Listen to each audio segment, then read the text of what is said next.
ಸಂಗಮ ಪೂರ್ಣದಲ್ಲ ದಶವದನ ಎಂಬ ಹಾಗೆ ನಗರ್ತೆಯನ್ನು ಪಡೆದವರು ನಮ್ಮಯ್ಯ ಮಕರಾಕ್ಷ ಮಾಡಿದ ವಾರ್ತೆಯನ್ನು ಕೇಳಿ ಇನ್ನೇನು ಎಂಬ ಹಾಗೆ ಚಿಂತೆಯನ್ನು ತಾಳುವಂತಹ ಸಂದರ್ಭ ಇಂದ್ರಜಿತವಾದ ನನ್ನ ಪ್ರವೇಶ. ತಂದೆಗೆ ಧೈರ್ಯವನ್ನು ಹೇಳಿದೆ. ಜನಕದು ಕೂಡ ಯಾಕೆ ಇಂದಿನ ಕಾಳಗದಲ್ಲಿ ನರ ಪ್ರವಗರನ್ನು ಶಾಕಿನಿಗೆ ಒಪ್ಪಿಸದೆ ಹೋದ್ರೆ ತವ ತನುಜನಲ್ಲ ಅಸುರಪತಿ ಕೇಳಿ ನಿನ್ನ ಸೂರಿನ ಸಸಿಯನ್ನು ಕಿತ್ತು ರಾಮನ ಬಸಿರಿನಲ್ಲಿ ನಡ್ತೇನೆ, ಲಕ್ಷ್ಮಣನ ಉಸಿರ ಜಲದಲ್ಲಿ ಎಂಬ ಹಾಗೆ ಮತ್ತೆ ಸುಗ್ರೀವನ ಕಪಾಲವನ್ನು ಎತ್ತಿ ಕಪಿಗಳ ರಕ್ತವನ್ನು ಹೀರಿ ಅದನ್ನೇ ರಾಮನ ಸೋಲಿನ ಸಸಿಗೆ ಹಾಕಿ ಅದು ಬೆಳೆಯುವ ಹಾಗೆ ಮಾಡ್ತೇನೆ ಎಂಬ ಹಾಗೆ ಶೌರ್ಯದೇಳಿಗೆಯ ಇಂದ್ರಜಿತ್ವಿನ ಪರಾಕ್ರಮ ಏನು ಅನ್ನೋದು ನನಗೆ ಗೊತ್ತಿಲ್ವೇ? ಒಂದು ಕಾಲದಲ್ಲಿ ನಿನಗೆ ಬೇಕಾಗಿ ದೇವೇಂದ್ರನನ್ನು ಸೋಲಿಸಿ ಮೇಘರಾಜನಾದಂತಹ ನಾನು ಇಂದ್ರಜಿತುವಾದೆ. ಅಂತಹ ನನ್ನ ಸಾಮರ್ಥ್ಯವನ್ನು ತಿಳಿದು ಕೊಡು ನನಗೆ ರಣವೀಳ್ಯ. ಅಪ್ಪನಿಂದ ರಣವೀಳ್ಯವನ್ನು ಪಡೆದಿದ್ದೇನೆ. ತಂದೆಯಳಪ್ಪಣಗೊಂಡೆ ಮಹಾಚಂದನವನ್ನು ಏರಿದೆ. ಮೊದಲು ಹೋದವರ ಹಾಗಲ್ಲ ನಮ್ಮ ಯುದ್ಧ. ಇಂದ್ರಜಿತು ಬಂದ ಮೇಲೆ ರಣರಂಗದ ಕ್ರಮವೇ ಬದಲಾಗಬೇಕು. ಮೊದಲು ರಾಮ ಲಕ್ಷ್ಮಣರು ಇಷ್ಟು ಮೆರೆಯುವುದಕ್ಕೆ ಕಾರಣ ಅವರ ಜೊತೆಯಲ್ಲಿರುವಂತಹ ಮಂಗಗಳು. ಆ ಮಂಗಗಳಿಗೆ ಮೊದಲು ಮರ ತೋರಿಸಬೇಕು. ಅಣಿಮಾದಿ ಅಷ್ಟಸಿದ್ಧಿಯನ್ನು ಬಲ್ಲವರು ನಾವು ಸಣ್ಣವರು ಆಗುತ್ತೇವೆ, ದೊಡ್ಡವರು ಆಗುತ್ತೇವೆ. ಅಣಿಮಾ ಮಹಿಮಾ ಗರಿಮಾ ಲಗಿಮಾ ಪ್ರಾಪ್ತಿ ಪ್ರಾಕಮ್ಯ ಈಶಿತ್ವ ವಶಿತ್ವ ಅಷ್ಟಸಿದ್ಧಿಯನ್ನು ಬಲ್ಲಂತಹ ನಾನು ಆಕಾಶ ಮಾರ್ಗದಲ್ಲಿ ನಿಂತು ಯಾರಿಗೂ ಕಾಣದ ಹಾಗೆ ಬಾಣದ ಮಳೆಯನ್ನು ಸುರಿಸಿ ಕಪಿಗಳಿಗೆ ಮರ ತೋರಿಸ್ತೇನೆ. ಮಾಯಾಯುದ್ಧ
ಒಂದು ಕಪಿಯನ್ನು ಹಿಡಿದು ಚಿತ್ರಹಿಂಸೆಯನ್ನು ಕೊಟ್ಟು ಅವರನ್ನು ಕೆಳಗೆ ಬೀಳುವ ಹಾಗೆ ಮಾಡ್ತೇವೆ.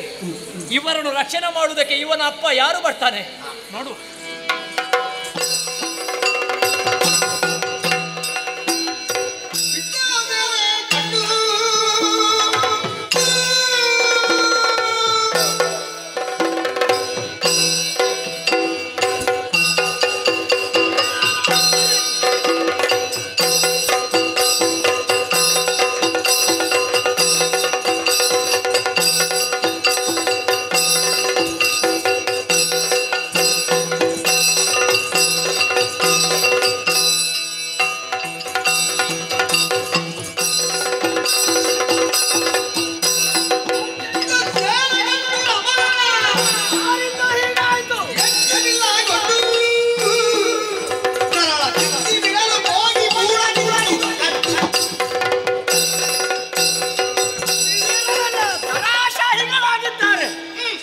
ಹಾಗಾದ್ರೆ ಅಗೋಚರವ ಅಂತ ಯಾವುದೋ ಒಂದು ಶಕ್ತಿ ಬಲಿಷ್ಠರ ಅಂತ ಕಪಿವೀರರನ್ನಲ್ಲ ಈ ಧರೆಯಲ್ಲಿ ಹೊರಗು ಹಾಗೆ ಮಾಡಿದಂತಾದ್ರೆ ಕಣ್ಣಿಗೆ ಯಾವ ವ್ಯಕ್ತಿಯೂ ಕಾಣುವುದಿಲ್ಲ.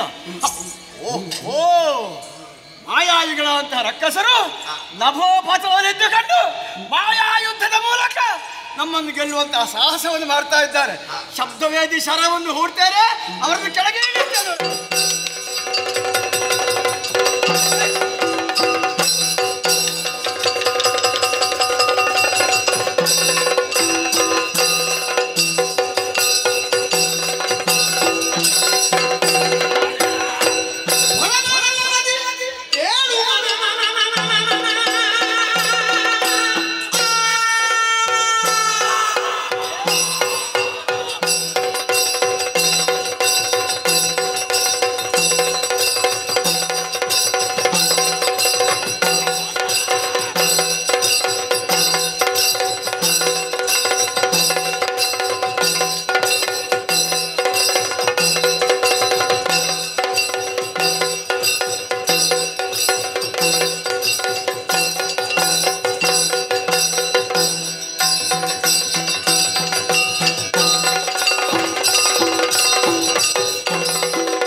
ದಶರಥ ಕೌಸಲ್ಯಗೆ ಕಂದನಾಗಿ ಹುಟ್ಟಿದವ ನೀನು.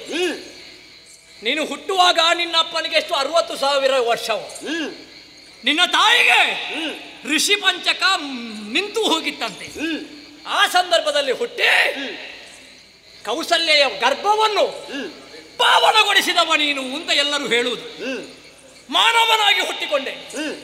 ಆದರೆ ರಾಮಭಕ್ತರೆಲ್ಲ ಹೇಳುವುದೇನು? ಮಾನವ ಪತಿ. ಮಾನವರಿಗೆ ನೀನು ಪತಿ ಎನಿಸಿಕೊಂಡೆ. ಮಾನವ ಪತಿ ಏನು ಎಂಬ ಬಿರುದನ್ನು ಪಡೆದದ್ದು ನೀನು ಅವರಿಂದ. ನಾನು ನಿನ್ನನ್ನು ಮಾನವ ಪತಿ ಅಂತ ಹೇಳುವುದಿಲ್ಲ. ಮತ್ತೆ ಇಂದ್ರಜಿತುವಿನ ಮುಂದೆ ನೀನು ಪಡಮಾನವ ಪತಿ. ಹೇಳು. ಪಡಮಾನವ ಪತಿ. ಯಾರಿಗಾದ್ರೂ ಅದೃಷ್ಟ ಸರಿ ಇರಬೇಕು. ನಿನ್ನ ಹಾಗೆ ದುರಾದೃಷ್ಟವಂತರಾಗಿ ಹುಟ್ಟಬಾರದು. ಯಾವುದಾದ್ರೂ ನೀನು ಎಣಿಸಿದ ಹಾಗೆ ಆಗಿತ್ತ ರಾಮ? ಸಣ್ಣ ಪ್ರಾಯದಲ್ಲಿ ಅರಮನೆಯಲ್ಲಿ ಇರಬೇಕಾದವ ನೀನು ಕಾಡನ್ನು ಸೇರಿದೆ ಯಜ್ಞ ಸಂರಕ್ಷಣೆಗೆ. ಆಮೇಲೆ ನಿನ್ನಪ್ಪ ದಶರಥ ನಿನಗೆ ಅಯೋಧ್ಯೆಯ ಪೀಠ ಪಟ್ಟಾಭಿಷೇಕ ಅಂತ ನಿರ್ಣಯ ಮಾಡಿದ. ಪನ್ನೀರ ರಾಮನಿಗೆ ಪಂಕಜಾಕ್ಷಿಯರೆಲ್ಲ ಬೇಕಾದನ್ನು ಹಾಕಿ ಪೂಸಿ ನಿನ್ನನ್ನು ಪಟ್ಟಾಭಿಷೇಕಕ್ಕೆ ಇನ್ನೇನು ಕುಳ್ಳಿರಿಸಬೇಕು ಅನ್ನುವಷ್ಟರಲ್ಲಿ ಅಯೋಧ್ಯೆಯ ಪೀಠ ಏರುವ ಭಾಗ್ಯ ನಿನಗೆ ತಪ್ಪಿ ಹೋಯ್ತು. ಅದಕ್ಕೆ ಕಾರಣ ಯಾರು? ನಿನ್ನಪ್ಪ. ಆ ಮಡದಿಯ ಗುಲಾಮ ಇದ್ದಾರಲ್ಲ, ಪತ್ನಿದಾಸ ನಿನ್ನಪ್ಪ ದಶರಥ. ಕೈಕೆಯ ಮಾತನ್ನು ಕೇಳಿ ರಾಮನಿಗೆ 14 ವರ್ಷ ವನವಾಸ, ಭರತನಿಗೆ ಪಟ್ಟಾಭಿಷೇಕ ಎಂಬ ನಿರ್ಣಯವನ್ನು ಮಾಡಿದ. ಅವ ಕೇಳಿದ್ದಂತೆ ವರವಾಗಿ ಅಪ್ಪ ಏನು ಮಾಡಬೇಕು ಅಂತ ದುಃಖದಲ್ಲಿ ತಲೆಗೆ ಕೈ ಹೊತ್ತು ಕುಳಿತಾಗ ನೀನು ಹೋಗಿ ನಾನು ಹೋಗುತ್ತೇನೆ ಕಾಡಿಗೆ ಅಂತ ಹೇಳಿದಿ. ಅಯೋಧ್ಯೆಯ ಪೀಠವನ್ನು ಏರಿ ಪಟ್ಟಾಭಿಷಿಕ್ತನಾಗಬೇಕಂತಹ ನೀನು ಕಾಡಿಗೆ ಹೊರಟೆ. ಜೊತೆಯಲ್ಲಿ ತಮ್ಮ, ಹೆಂಡತಿ, ಅಲ್ಲಿಯೂ ನೀನು ಭಾಗ್ಯವಿಹೀನ. ಎಲ್ಲವನ್ನೂ ಬಿಟ್ಟು ನಾರು ಮುಡಿಯಿಟ್ಟು ಅರಮನೆಯನ್ನು ಬಿಟ್ಟು ಕಾಡಿಗೆ ಬಂದಿದ್ರು. ಅಲ್ಲಿಯಾದ್ರೂ ನಿನಗೆ ಸುಖದ ಜೀವನ ಇತ್ತ? ಧರ್ಮೇಚ ಅರ್ಥೇಚ ಕಾಮೇಚ ನಾತಿ ಜರಾಮಿ ಎಂಬ ಹಾಗೆ ಅಗ್ನಿಸಾಕ್ಷಿಯಾಗಿ ಕರಗ್ರಹಣ ಮಾಡಿದ ಹೆಂಡತಿಯನ್ನು ರಕ್ಷಣೆ ಮಾಡಬೇಕಾದ್ದು ಗಂಡನಾದವನ ಕರ್ತವ್ಯ ಅಲ್ವಾ? ಅದಕ್ಕೆ ಅವನಿಗೆ ಭರ್ತೃ ಎಂದು ಹೆಸರು. ಆದ್ರೆ ನೀನೇನು ಮಾಡಿದೆ? ಹೆಂಡತಿಯನ್ನು ಕಳಕೊಂಡೆ. ಈ ಲೋಕದಲ್ಲಿ ಹೆಂಡತಿಯನ್ನು ಕಳಕೊಂಡವ ಅವನಿಗೆ ನಾವು ಕೊಡುವ ಬಿರುದೆಂತದು? ಅಧಮ ಅಂತ. ಮಡದಿಯ ಕಳಕೊಂಡ ಅಧಮ ಯಾವುದೂ ನಿನಗೆ ಲಭಿಸಲಿಲ್ಲ. ನಿನ್ನಷ್ಟು ದೊಡ್ಡ ಗ್ರಾಚಾರ ಕೆಟ್ಟವರು ಯಾರಿದ್ದಾರೆ ಹೇಳು? ಈಗಲೂ ಆ ಕಪಿಗಳ ಸಹಾಯದಿಂದ ನಮ್ಮನ್ನು ಗೆಲ್ತೇನೆ ನಿಲ್ತೇನೆ ಎಂಬ ಹಾಗೆ ಬಂದಿದ್ದಿ. ಯಾರ ಧೈರ್ಯದಲ್ಲಿ ಬಂದಿದ್ದೀಯೋ ನಿನ್ನ ಅಷ್ಟೂ ಕಪಿಗಳು ಅಲ್ಲಿ ಮೇಲೆ ಮೇಲೆ ಬಿದ್ದಿದೆ ನೋಡು. ನಿನ್ನ ಕಪಿಗಡನವನ್ನು ಸೋಲಿಸಿದ್ದೇನೆ. ಏನು ಮಾಡುವ?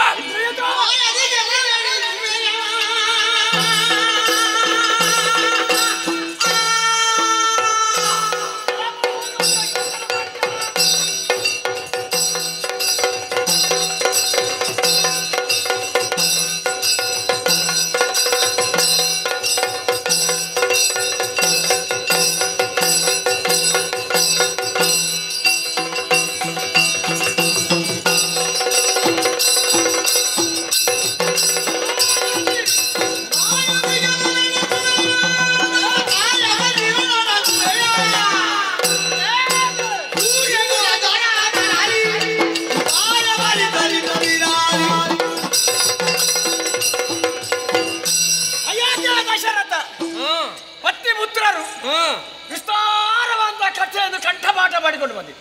ಕಂಠಪಾಠ ಅಲ್ವ ನಿಮ್ಮ ಚರಿತ್ರೆ ಎಲ್ಲ ಕಡೆಯಲ್ಲಿ ಬಾಯ್ಪಾಠ ಆಗಿದೆ ಅಲ್ರಿ. ಎಂತದ್ದು ಕಂಠಪಾಠ? ನಾವು ಏನು ಮಾಡ್ತೇವೆ ಗೊತ್ತುಂಟ? ಏನ್ ಮಾಡ್ತೀರಿ? ದುರ್ಜನಂ ಪ್ರಥಮಂ ಬಂದು ನಮ್ಮದು ಅದೇ. ನಮಸ್ಕಾರ ನಿನಗೆ. ಅದು ಆಗ ಮಾಡ್ಬೇಕಿತ್ತು, ಈಗ ಮಾಡುವ. ಯಾವ್ದಾದ್ರು ದುರ್ಜನರಿಗೆ ಪ್ರಥಮ ನಮಸ್ಕಾರ ಹೌದಲ್ಲ? ಈ ಮೊದಲು ಕಪಿ ಸೈನ್ಯ ನಿನ್ನ ಕೈಯಲ್ಲಿ ಸೋತಿದೆ. ನೀನು ಯಾರ ಕಂಡು ಕಾಣಲಿಕ್ಕೆ ಸಿಗ್ಲಿಲ್ಲ. ನಾವು ಹಾಗೆ ಬೇಕಾದಾಗ ಮಾತ್ರ ಕಾಣಿಸಿಕೊಳ್ಳುವುದು. ಎಲ್ಲರೂ ನೋಡ್ಲಿಂದ ನಾವು ಎದುರು ಕೂತ್ಕೊಳ್ಳುವ ಕ್ರಮವೇ ಇಲ್ಲ. ಹಾಗಾದ್ರೆ ನಮ್ಮನ್ನು ಸಜ್ಜನರಾದವರು ಹಣೆಗೆ ಹಣೆ ಎದೆಗೆ ಎದೆ ಕೊಟ್ಟು ಯುದ್ಧ ಮಾಡುವಂತ ಅದು ಹಾಗಲ್ವ? ಮತ್ತೆ ದೊಡ್ಡವರ ಕ್ರಮವೇ ಹಾಗೆ. ಅವರು ಉಳಿದವರ ಹಾಗೆ ಸಾಮಾನ್ಯವರ ಹಾಗೆ ಎಲ್ಲ ಕಡೆಯಲ್ಲಿ ನೋಡ್ಲಿಂದ ತಿರುಗುವ ಕ್ರಮ ಇಲ್ಲ. ಬಂದವರೇ ಹುಡುಕಬೇಕು ಅವರಿಲ್ಲಿದ್ದಾರೆ ಬರ್ಬೇಕಷ್ಟೇ. ಈಗ ಬಂದಂತ ನಿನಗೆ ಪ್ರಥಮವಾಗಿ ನಾನು ಕೊಟ್ಟದ್ದು ಯಾವುದು? ನಮಸ್ಕಾರ. ಮಾಯದ ಗೆಲ್ತೇನೆ ಎಂದು ನೀನು ಗ್ರಹಿಸಿಕೊಂಡ್ರೆ ಅದೇ ಕ್ಷಣದಿಂದ ಮರುಳಾಟವನ್ನು ಬಿಟ್ಟು ಬಿಡು. ಸೂರ್ಯಕುಲ ರಾಮ ಇದ್ದಾರೆ. ಹೌದೌದು. ಯಾವ ಕುಲ ಆದ್ರೆ ನಿನಗೆ ಯಾವುದು ದಕ್ಕಲಿಲ್ಲ ಅಲ್ಲ. ನಿನಗೆ ಆಕಾಶ ಮತಾಲಿ ಯುದ್ಧ ಮಾಡುವಾಗ ವಿಜಯ ಆಯ್ತು ಎಂದು ಭಾವಿಸಿಕೊಂಡಿದ್ದುಂಟಲ್ಲ, ಅದು ನನ್ನ ಸಮಕ್ಷಮದಲ್ಲಿ ದಕ್ಕುವುದಿಲ್ಲ ಅಂತ ಹೇಳಿದ್ದು. ಆದ್ರಿಂದ ನನ್ನ ಪೌರುಷವನ್ನು ತೋರಿಸ್ತಾರೆ. ಯಾರು ಗೊತ್ತುಂಟ ನನಗೆ?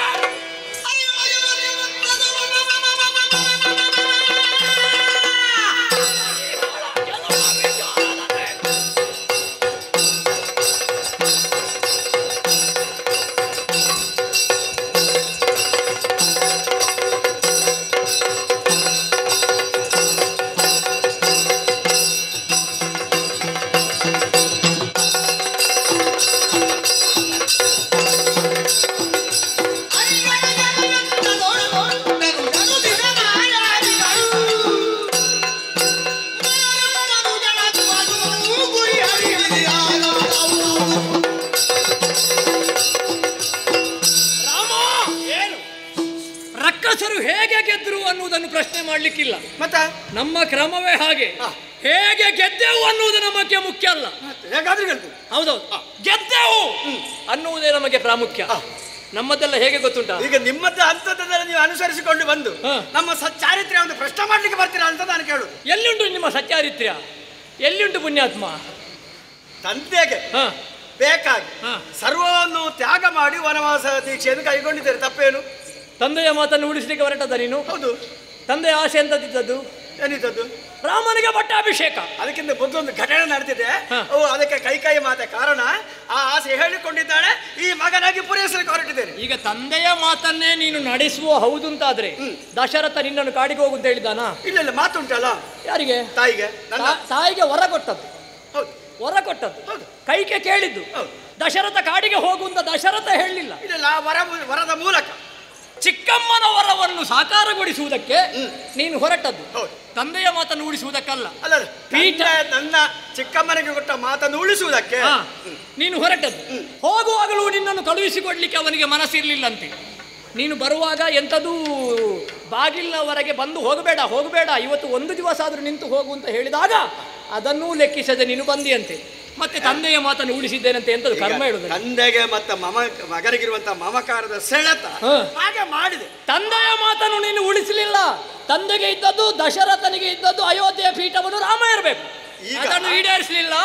ಇವತ್ತು ಹೋಗಬೇಡ ನಾಳೆ ಹೋಗು ಅಂತ ನಿನ್ನಲ್ಲಿ ಅಂಗಲಾಚಿಗೆ ಹೋಗರೆದಾಗ ಅದನ್ನೂ ಕೇಳದೆ ನೀನು ಹೊರಟು ಬಂದೆ. ಅವರ ಭಾವನೆ ಮೇಲೆ ನೀನು ವ್ಯಾಖ್ಯಾನ ಮಾಡಬೇಡ. ಈಗ ನಾನು ಬಂದದ್ದು ತಪ್ಪು ಅಂತ ನೀನು ಕಟ್ಟಿಕೊಂಡ್ರೆ ಮಗನಾಗಿ ನನಗೊಂದು ಕರ್ತವ್ಯ ಉಂಟು. ತಪ್ಪು ಅಂತ ಯಾರು ಹೇಳಿದ್ದು? ಬಂದದ್ದು ಒಳ್ಳೇದಾಯ್ತು. ಕರ್ತವ್ಯ ಉಂಟು, ಅದನ್ನು ಪ್ರಾಮಾಣಿಕವಾಗಿ ಮಾಡಿದ್ದೇನೆ, ಯಶಸ್ಸನ್ನು ಸಾಧಿಸ್ತೇನೆ. ನೀನು ತಂದೆಗೆ ಬೇಕಾಗಿ ಬಂದದ್ದು, ನಾನು ಬಂದದ್ದು ತಂದೆಗೆ ಬೇಕಾಗಿ. ನನಗೂ ಪಿತೃವಚನ, ರಾಮ ಲಕ್ಷ್ಮಣರನ್ನು ಗೆಲ್ಲಬೇಕು, ಕಪಿಗಳನ್ನು ಬೀಳಿಸಬೇಕು. ಹೇಗೆ ಬೀಳಿಸಿದ್ದೇನಂತ ಅರ್ಥ ಅಲ್ಲ, ನಮ್ಮದು ಹೇಗೆ ಗೊತ್ತುಂಟ ಅಲ್ಲ, ಒಟ್ಟಾರೆ ಅಲ್ವೋ. ನಾವು ಅನಿಮಾದಿ ಅಷ್ಟಸಿದ್ಧಿಗಳನ್ನು ಬಲ್ಲವರು. ಮಾಯಕ ಅನ್ನುವುದು ನಮಗೆ ಅದು ಭೂಷಣ, ನಮಗೆ ಅದುವೇ ಗೆಲುವು. ನಮಗೆ ಹೇಗೆ ಗೆದ್ದು ಅನ್ನುವುದಲ್ಲ, ನಮ್ಮ ಪರಾಕ್ರಮವನ್ನು ತೋರಿಸಿ ಆದಷ್ಟು ಬೇಗ ಜಯ ಸಿಗಬೇಕು ಅಂತ ನಾವು ಭಾವಿಸುವವರು. ನಾವೆಲ್ಲ ಹೆಚ್ಚು ಉದ್ದ ಹೋಗ್ಲಿಕ್ಕಿಲ್ಲ, ಬೇಗ ಮುಗಿಲಿ ಅಂತಲೇ ಹೇಳುವವರು. ಯಾಕೆ ಬೇಗ ಮುಗಿದ್ರೆ ನಮ್ಮ ಪರಾಕ್ರಮ ನೋಡ್ಲಿಕ್ಕೆ ಕೆಲವು ಮಂದಿಗಳಾದ್ರೂ ಇರ್ತಾರೆ. ಹಾಗಾಗಿ ಆ ಸಮಯದಲ್ಲಿ ನಾವು ಏನು ಮಾಡಿದ್ದೇವೆ ಅನ್ನೋದು ಮುಖ್ಯ. ಆದ್ದರಿಂದ ಮಾಯಕವಾಗ್ಲಿ ಅಥವಾ ಕಾಣದ ಹಾಗಾಗಲಿ ಕಣ್ಣಾಗಲಿ ಈಗ ಬಂದಿದ್ದೇನಲ್ಲ, ಹಾಗಾಗಿ ಹೇಳ್ತೇನೆ, ಮಾಯಕವೇ ರಕ್ಕಸರಿಗೆ ಪ್ರಧಾನ. ಅವರನ್ನು ಬೀಳಿಸಿದ ಹಾಗೆ ನಿನ್ನನ್ನು ಬೀಳಿಸ್ತೇನೆ.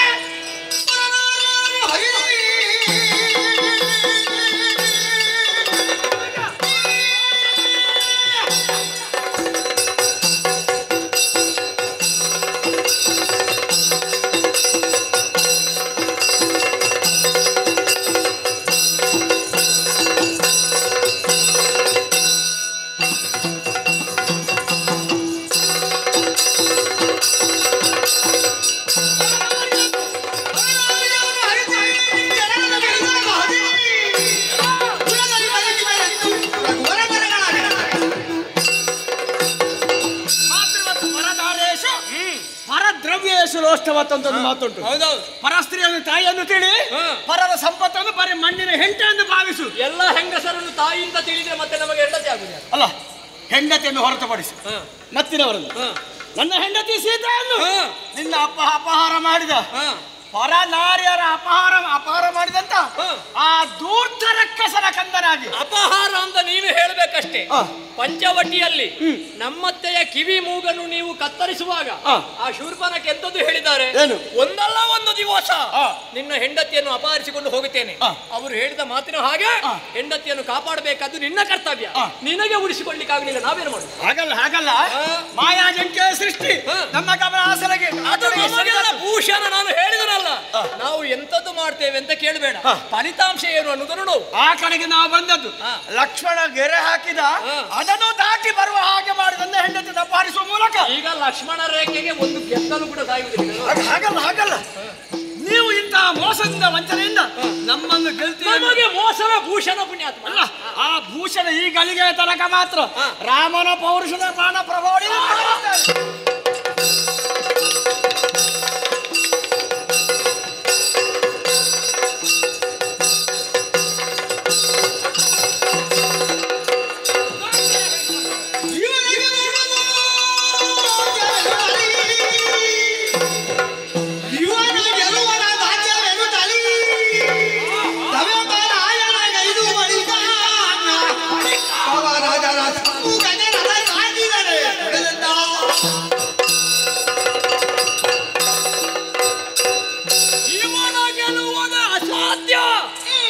ರಾಮನ ಮುಂದೆ ನಮ್ಮ ಪರಾಕ್ರಮ ಸಲ್ಲಿಲ್ಲ. ಹಾಗಿದ್ರೆ ಇನ್ನು ಯಾರಲ್ಲಿ ಹೋರಾಟ ಮಾಡುವುದು? ಒಬ್ಬ ಇದ್ದಾನೆ, ನಮ್ಮ ಹಳೆಯ ಮಿತ್ರ. ಮೊದಲೊಮ್ಮೆ ಅಶೋಕವರದಲ್ಲಿ ನೋಡಿದ್ದೇನೆ, ಅವ ಹನುಮಂತ. ಈಗ ಮತ್ತೊಮ್ಮೆ ಬಂದಿದ್ದಾನಂತೆ. ಅವ ಏನು ಅಂತ ನೋಡ್ಬೇಕು. ನನ್ನ ರಥವನ್ನು ಹನುಮಂತನ ಮುಂದೆ ಚಾಚುವ.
ಹಾಗೆ ನಾನು ಮೊಮ್ಮೆಗೆ ವೀರಾವೇಶದಿಂದ ಯುದ್ಧಕ್ಕೆ ಬಂದೆ ಎಂದಾದರೆ ಕಾಣುತ್ತಿರುವುದು ಮೇಘನಾದ. ನಾನೇ ಇಂದ್ರಜಿತ್ತು. ಭಲರೇ ಭಲರೇ, ಕೇವಲ ನಮ್ಮ ಕಪಿಗಳನ್ನೆಲ್ಲರನ್ನೂ ಗೆಲ್ಲುತ್ತಾ ತಾನೊಬ್ಬನೇ ಎನ್ನುವ ಹಾಗೆ ಮೆರೆಯುತ್ತಾ ಇರುವೆಯಾ? ಇಂದ್ರಜಿತ್ತು ಒಬ್ಬನೇ, ಮತ್ತೆ ಎರಡಿಲ್ಲ. ಗುಡ್ಡಕ್ಕೆ ಗುಡ್ಡ ಅಡ್ಡ ಉಂಟು ಅನ್ನುವುದು ಸ್ಪಷ್ಟವಾಗಿ ತಿಳಿದುಕೋ. ಇಲ್ಲಿ ಯಾರು ಗುಡ್ಡ ಯಾರು? ನೀನೆಷ್ಟೇ ದೊಡ್ಡ ಪರ್ವತವಾದರೂ ಕೂಡ ಅದಕ್ಕೆ ಈಗಿರಾಗಿ ಸಮದಂಡಿಯಾದಂತಹ ಪರ್ವತ ಉಂಟು ಅನ್ನುವುದು ಸ್ಪಷ್ಟವಾಗಿ ತಿಳಿದುಕೊಳ್ಳಬೇಕು. ರಾಮ ವಿಗ್ರಹಂ ಧರ್ಮ, ರಾಮನ ಧರ್ಮದಲ್ಲಿ ಅವನ ವಿಗ್ರಹದಲ್ಲಿ ಧರ್ಮ ಉಂಟು ಅನ್ನುವುದು ಲೋಕ ಸಾರಿದಂತ ಲೋಕವಿಹಿತವಾದಂತಹ ಸತ್ಯ. ಅದನ್ನು ನಮಗೂ ಹೇಳ್ಬೋದು. ಯಾಕೆ? ರಾವಣ ವಿಗ್ರಹದಲ್ಲಿ ಧರ್ಮ ಉಂಟು. ಅದು ಬಿಡ, ರಾವಣ ಸಾಧಿಸಿದ್ದಾನೆ, ಅದು ಎಲ್ಲವೂ ಕೂಡ ಯಾವುದು ಪ್ರಯೋಜನಕ್ಕೆ ಬರಲಿಲ್ಲ. ಯಾರು ಹೇಳಿದ್ದು? ರಾಮದೇವರನ್ನು ನಾವುಗಳು ದೇವರು ಅಂತ ಕೊಂಡಾಡುವವರು. ಅಂತ ರಾಮನಲ್ಲಿ ಮಾಯಕದ ವಿದ್ಯೆಯನ್ನು ಮಾಡಿ ಕಪಿವೀರರನ್ನೆಲ್ಲ ಸೋಲಿಸುತ್ತಾ ಮುಂದೊತ್ತಿ ಬರುತ್ತಾ ಇರುವೆಯಲ್ಲ. ನಿಮ್ಮದ್ದಾದಂತಹ ಕರಗತವಾದಂತಹ ಮಾಯಾವಿದ್ಯೆ, ಅನಿಮ ಗರಿಮ ಲಗಿಮ ಮಹಿಮ ಮೊದಲಾದಂತಹ ಸಿದ್ಧಿಗಳು, ಅಷ್ಟಸಿದ್ಧಿಗಳನ್ನು ಬಲ್ಲಂತಹ ನೀವುಗಳು ಮಾಯಕದ ಮೂಲಕವಾಗಿ ಯುದ್ಧ ಮಾಡ್ತಿ. ಮಾಯಕ ಏನು ಅನ್ನುವುದು ಹನುಮಂತನಿಗೆ ತಿಳಿ ಹೇಳಬೇಕಾದಿಲ್ಲ. ಮಾಯಕದ ರೂಪದಲ್ಲಿ ನಾನೇ ಹೋದವನು ಆದುದರಿಂದ ಹೇಳುತ್ತೇನೆ, ನಿನ್ನ ಅಟ್ಟಹಾಸಕ್ಕೆ ಹಿಂದಿಸಿ ಆಡುತ್ತೇನೆ. ನಿನಗೆ ಮೊದಲನೆಲ್ಲ ಮರ್ತೋಯ್ತ ಮಂಗ.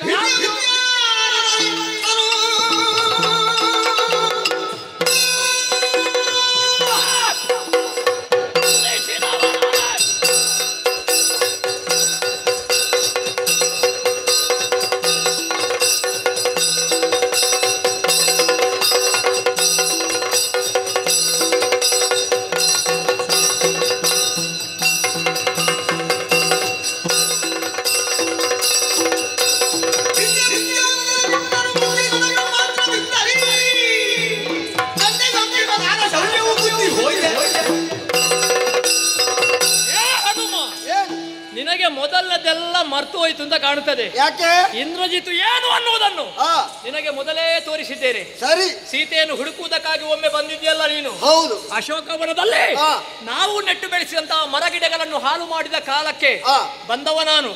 ಬ್ರಹ್ಮಾಸ್ತ್ರದಲ್ಲಿ ನಿನ್ನನ್ನು ಬಂಧಿಸಿ ಸರಿ ಕುಂಭಕರ್ಣನ ರಥದಲ್ಲಿ ಹಾಕಿ ದರದರನೆ ಎಳ್ಕೊಂಡು ಹೋಗಿ ತಂದೆಗೆ ಒಪ್ಪಿಸುವ ಕಾಲದಲ್ಲಿ ಎಲ್ಲಿ ಅಡಗಿತ್ತು ನಿನ್ನ ಪೌರುಷ?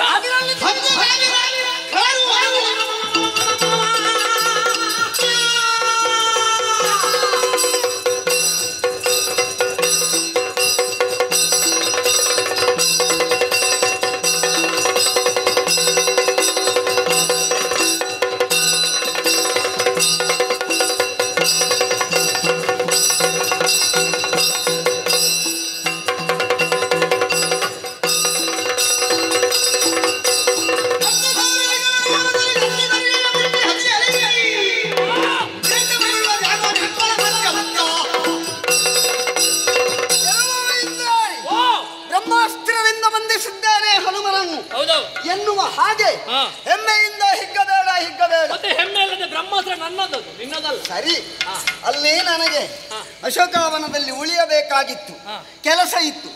ಆ ಕಾರಣಕ್ಕಾಗಿ ನಿನಗೆ ಹೋದ ಕಡೆಯಲ್ಲೆಲ್ಲ ಉಳಿಯುವ ಹವ್ಯಾಸ ಅಲ್ವಾ? ಹೌದು. ಯಾಕೆ? ನನಗಲ್ಲಿ ಘನವಾದಂತಹ ಕೆಲಸ ಇತ್ತು. ಎಂತದು? ಕಾರಣ ಸೀತಾನ್ವೇಷಣೆ. ನಿನಗೆ ಯಾರ್ಯಾರ ತೋಟದಲ್ಲಿ ಎನ್ನತ್ತದೆ ಕೆಲಸ? ನಾವು ಬರುವುದು ಗೊತ್ತಾಗಬೇಡವಾ?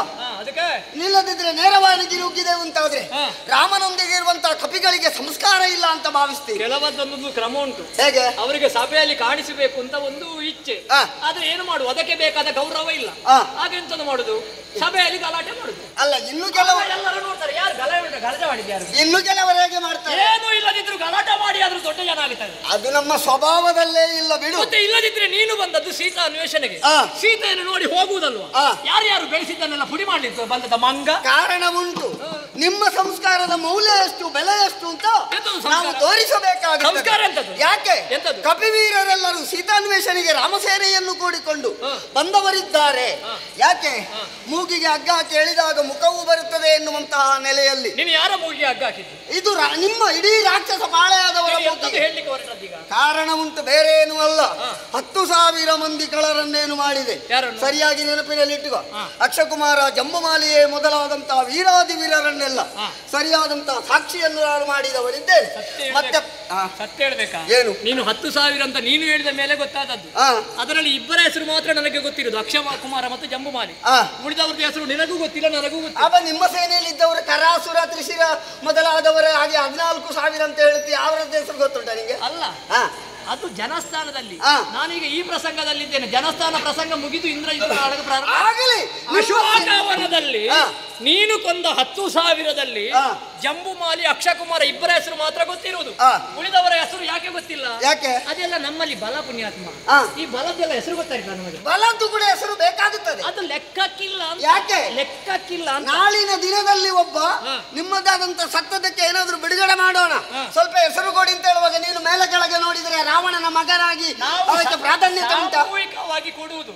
ಯಾಕೆ ಗೊತ್ತಾ? ನೀನು 10,000 ಕೊಲ್ಲು, 20,000 ಕೊಲ್ಲು.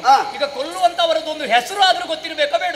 ಅದೆಲ್ಲ ಲೆಕ್ಕಕ್ಕಿಲ್ಲ. ಅದು ಅನಾಥರನ್ನೆಲ್ಲ ನಾವು ಸಾಕಿದ್ದು, ಅಲ್ಲಿ ಕಾವಲು ಕಾಯುತ್ತೆ ಇಂತ. ಏನೂ ಬಲ ಇಲ್ಲದಂತ ನೀನು ಅವರನ್ನೆಲ್ಲ ಕೊಂದು 10,000 ಕೊಂದಿದ್ದೇನೆ. ಅದರಲ್ಲಿ ನಿನಗೆ ನೆನಪಿರುವುದು ಇಬ್ಬರ ಹೆಸರು ಮಾತ್ರ. ಅವರು ಸ್ವಲ್ಪ ಪ್ರಸಿದ್ಧರು. ಲಂಕೆಯಲ್ಲಿ ಯುದ್ಧ ಕ್ಷೇತ್ರಕ್ಕೆ ಬಂದವರ ಹೆಸರನ್ನು ಕೇಳುತ್ತಾ ಸಂಸಾರ ಬೆಳೆಸಲಿಕ್ಕೆ, ಸಂಬಂಧ ಬೆಳೆಸಲಿಕ್ಕೆ ಹೊರಟ. ಹಾಗಾಗಿ ನೀನು 10,000 ಅಂತ ಹೇಳಿದ್ರೆ ಅದು ದೊಡ್ಡ ವಿಷಯ ಅಲ್ಲ.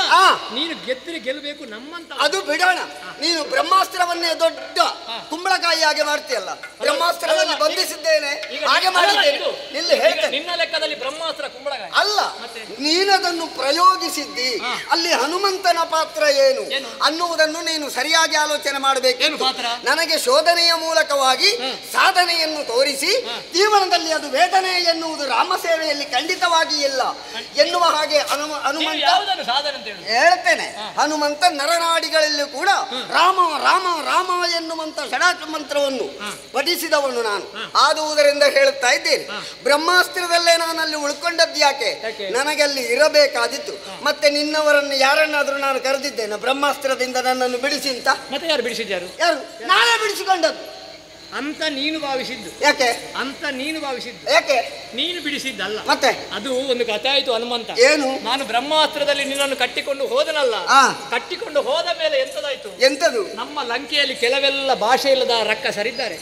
ಬ್ರಹ್ಮಾಸ್ತ್ರದಲ್ಲಿ ನಿನ್ನನ್ನು ಬಂಧಿಸಿದ ಮೇಲೆಯೂ ಒಂದು ಇಬ್ರು ರಕ್ಕಸರು ಹುರಿಯಗ್ಗ ತಂದು ನಿನ್ನನ್ನು ಕಟ್ಟಿದ್ದು. ನಿಮ್ಮ ಗರಡಿಯಲ್ಲಿ ಬಳಗಿದವರು ಕೂಡ ಗರಡಿಯಲ್ಲಿ ಅಲ್ಲ, ನಮ್ಮ ಲಂಕೆಯಲ್ಲಿಯೂ ಕೆಲವರು ಅಧಿಕ ಪ್ರಸಂಗಿಗಳಿದ್ದಾರೆ ಹಾಗಿರುವವರು. ಅಷ್ಟು ಮುಂದೆ ಹೋಗಬೇಡ. ಬ್ರಹ್ಮಾಸ್ತ್ರದಲ್ಲಿ ಬಂಧಿಸಿದ ಮೇಲೆಯೂ ಹುರಿಯಗ್ಗದಲ್ಲಿ ತಂದು ಕಟ್ಟಿದಾಗ ಬ್ರಹ್ಮಾಸ್ತ್ರಕ್ಕೆ ಬಿಸಿ ಆಯ್ತು. ನನ್ನಲ್ಲಿ ಬಂಧಿಸಿದ ಮೇಲೆ ಇವರು ಹುರಿಯಗ್ಗದಲ್ಲಿ ಕಟ್ತಾರೆ ಅಂತ ಆದ್ರೆ ನಾನು ಹುರಿಯಗ್ಗ ಒಂದೇ ಅಂತ ಭಾವಿಸಿ ಬ್ರಹ್ಮಾಸ್ತ್ರ ಅದೇ ಬಿಚ್ಚಿಕೊಂಡದ್ದು. ನೀನು ಗ್ರಹಿಸಿದ್ದು, ನಾನು ಬಿಡಿಸಿದ್ದು. ನಿನಗೆ ಬ್ರಹ್ಮಾಸ್ತ್ರದಲ್ಲಿ ವಿಶ್ವಾಸ ಉಂಟಾ? ನನಗೆ ಉಂಟು, ಅವರಿಗಿಲ್ಲ. ಯಾರಿಗೆ? ಆ ಭಾಷೆ ಇಲ್ಲದ ಕೆಲವು ರಕ್ಕಸರಿಗೆ. ಅವರಿಗೆ ಏನು ಗೊತ್ತು ಕಸ್ತೂರಿಯ ಪರಿಮಳ? ಅದೇ ಅವರಿಗೆ ಗೊತ್ತಿಲ್ಲದೆ ಹುರಿಯಗ್ಗ ಕಟ್ಟಿದ ಕಾರಣ ಬ್ರಹ್ಮಾಸ್ತ್ರಕ್ಕೆ ಬಿಸಿ ಆದದ್ದು.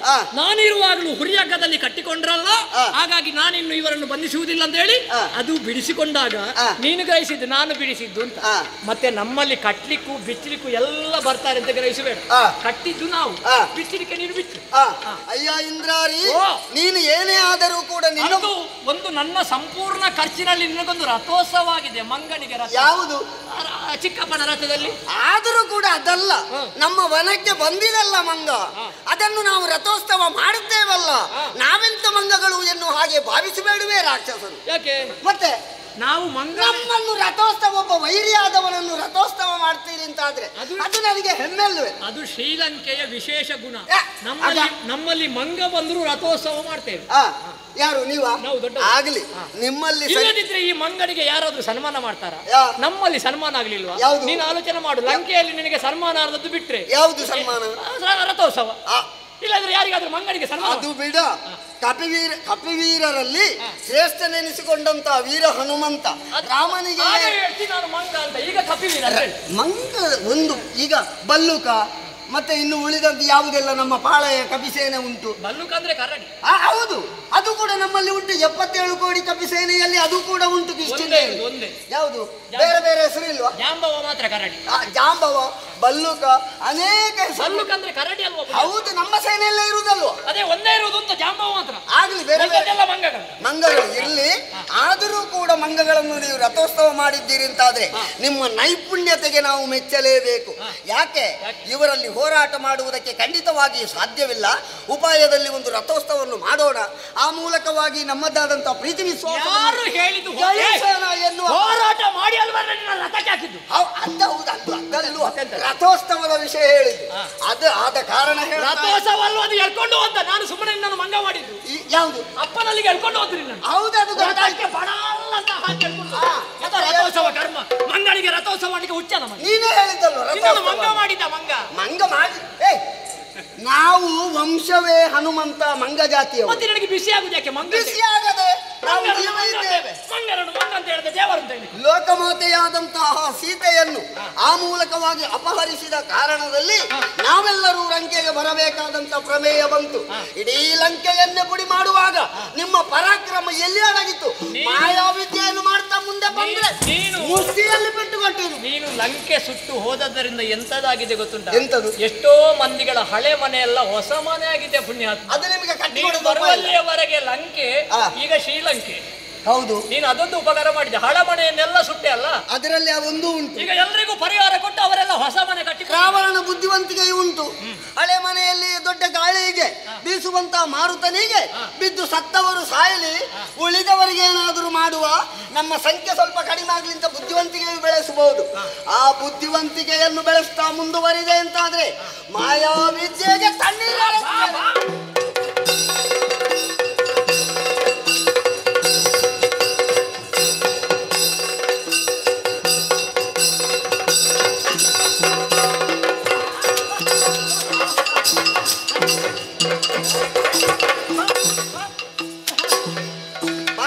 ಭಾರಿ ಮಾತಾಡ್ತಾನೆ, ಬಿಟ್ರೆ ತುಂಬಾ ಮಾತಾಡ್ತಾನೆ. ಏ ಮಂಗ, ನಿನಗೆ ಬಿಸಿ ಆಗುದು ಯಾಕೋ? ಮಂಗ ಅಂತ ಹೇಳಿದ್ರೆ ಅದು ಹನುಮಂತ ಅಂತ ಹೇಳು. ಹನುಮಂತ ಮಂಗ ಹೌದಲ್ವಾ? ನಿಮ್ಮ ಜಾಯಮಾನವೇ ಅದು, ಮತ್ತೊಬ್ಬರನ್ನು ಏಳಿಸಿಯೇ ಅಭ್ಯಾಸ. ಅಲ್ಲ ಸತ್ಯ ಹೇಳು, ನೀನು ಮಂಗ ಹೌದಲ್ವಾ? ಮಂಗ ವಂಶದವ. ಮಂಗ ಅಂಜನೆಯ ಮಗ. ಅಂಜನ ಯಾರು? ಅಂಜನ ಯಾರು? ವೃಕ್ಷರಜಸ್ಸಿನ ಮಕ್ಕಳು. ಅವ ಯಾರು? ಯಾರು? ಅವ ಕಪಿ. ಕಪಿ, ಮಂಗ, ಮುಸು ಇದೆಲ್ಲ ನಿಮ್ಮದೇ ಅಲ್ವಾ? ಮತ್ತೆ ನನಗೆ ನನ್ನನ್ನು ರಕ್ಕಸ ಅಂತ ಹೇಳಿದ್ರೆ ಬಿಸಿ ಆಗುದಿಲ್ಲ, ಯಾಕೆಂದ್ರೆ ನನಗೆ ಜಾತಿ ಅಭಿಮಾನ ಉಂಟು. ಸರಿ, ನನಗೂ ಜಾತಿ ಅಭಿಮಾನ ಉಂಟು. ಮತ್ತೆ ಮಂಗ ಅಂತ ಹೇಳುವಾಗ ಬಿಸಿ ಆಗುದಿಲ್ಲ. ಅಲ್ಲ, ಒಂದು ದೊಡ್ಡ ಶಬ್ದದಲ್ಲಿ ಮಾತಾಡು. ದೊಡ್ಡ ಮಂಗ ಎಂತದ ದೊಡ್ಡ ಶಬ್ದ? ಒಂದು ಹನುಮಂತ ಅಂತ ಹೇಳಿದ್ರೆ ನಿನ್ನ ಬಂಡವಾಳ ಯಾಕೆ? ಮಂಗ ಹೌದಲ್ವಾ? ಹೌದು. ಹನುಮಂತ ಮಂಗ. ಆದರೂ ಕೂಡ ಕುಲ ಬುದ್ಧಿ ಬಿಡ್ಲಿಲ್ಲ ನೀವು. ಹನುಮಂತ ಮಂಗ. ಹನುಮಂತ ಮಂಗ ಅಲ್ವಾ? ಹೌದು ಹೌದು, ಅದನ್ನ ಹೇಳಿದ ಪ್ರಾಮಾಣಿಕವಾಗಿ ಒಪ್ಪಿಕೊಳ್ತೇನೆ. ಮತ್ತೆ ಬಿಸಿ ಆಗುದಕ್ಕೆ? ತಂದೆ ಮತ್ತು ತಾಯಿಯನ್ನೇ ಉದರವನ್ನೇ ಹನುಮಂತ ಮಂಗ. ಲೋಕ ಬೆಳಕನ್ನು. ಹನುಮಂತ ಮಂಗ, ಇಲ್ಲಿ ಬಾ. ನಾವು ಯುದ್ಧ ಮಾಡುವಾಗ ಸ್ವಲ್ಪ ಹಿಂದೆ ಮುಂದೆ ನೋಡ್ಬೇಕು. ಹೇಗೆ? ನಮ್ಮ ಯುದ್ಧ ನೋಡ್ಲಿಕ್ಕೆ ಯಾರೆಲ್ಲ ಬಂದಿದ್ದಾರೆ. ನಿನಗೆ ಪ್ರಜ್ಞೆ ಉಂಟ ಮಂಗ? ಒಕ ಎಲ್ಲಿ ನಿನ್ನ ವಂಶದವ ಅಲ್ಲಿ ಬಂದು ನೋಡು. ಅಲ್ಲಿ ನೋಡು, ಅಲ್ಲಿ ನೋಡು, ಮುಂದೆ ನೋಡ.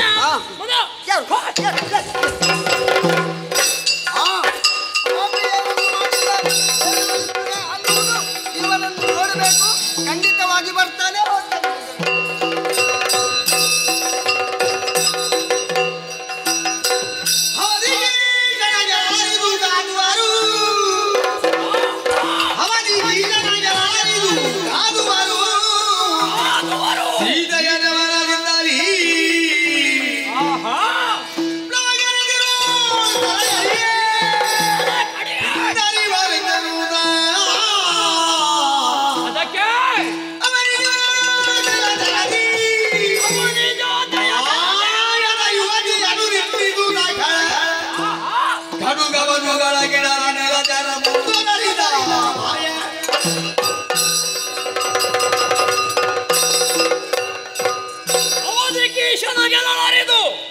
ಇವರೆಲ್ಲ ಕಾದಾಡುವುದು ಯಾಕೆ ಬೇಕಾಗಿ?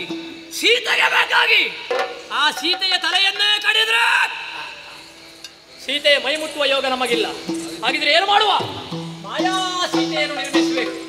ಮಾಯಾ ಸೀತೆಯನ್ನು ನಿರ್ಮಿಸಿ ಅವಳ ತಲೆ ಕಡಿಯುವ ಹಾಗೆ ನಾಟಕ ಮಾಡಿ ಮಂಗಗಳಿಗೆ ಮರ ತೋರಿಸಬೇಕು. ಅಣಿಮಾದಿ ಸಿದ್ಧಿಯನ್ನು ಬಲ್ಲಂತಹ ನಾನು ಈ ಕ್ಷಣವೇ ಮಾಯಾ ಸೀತೆಯನ್ನು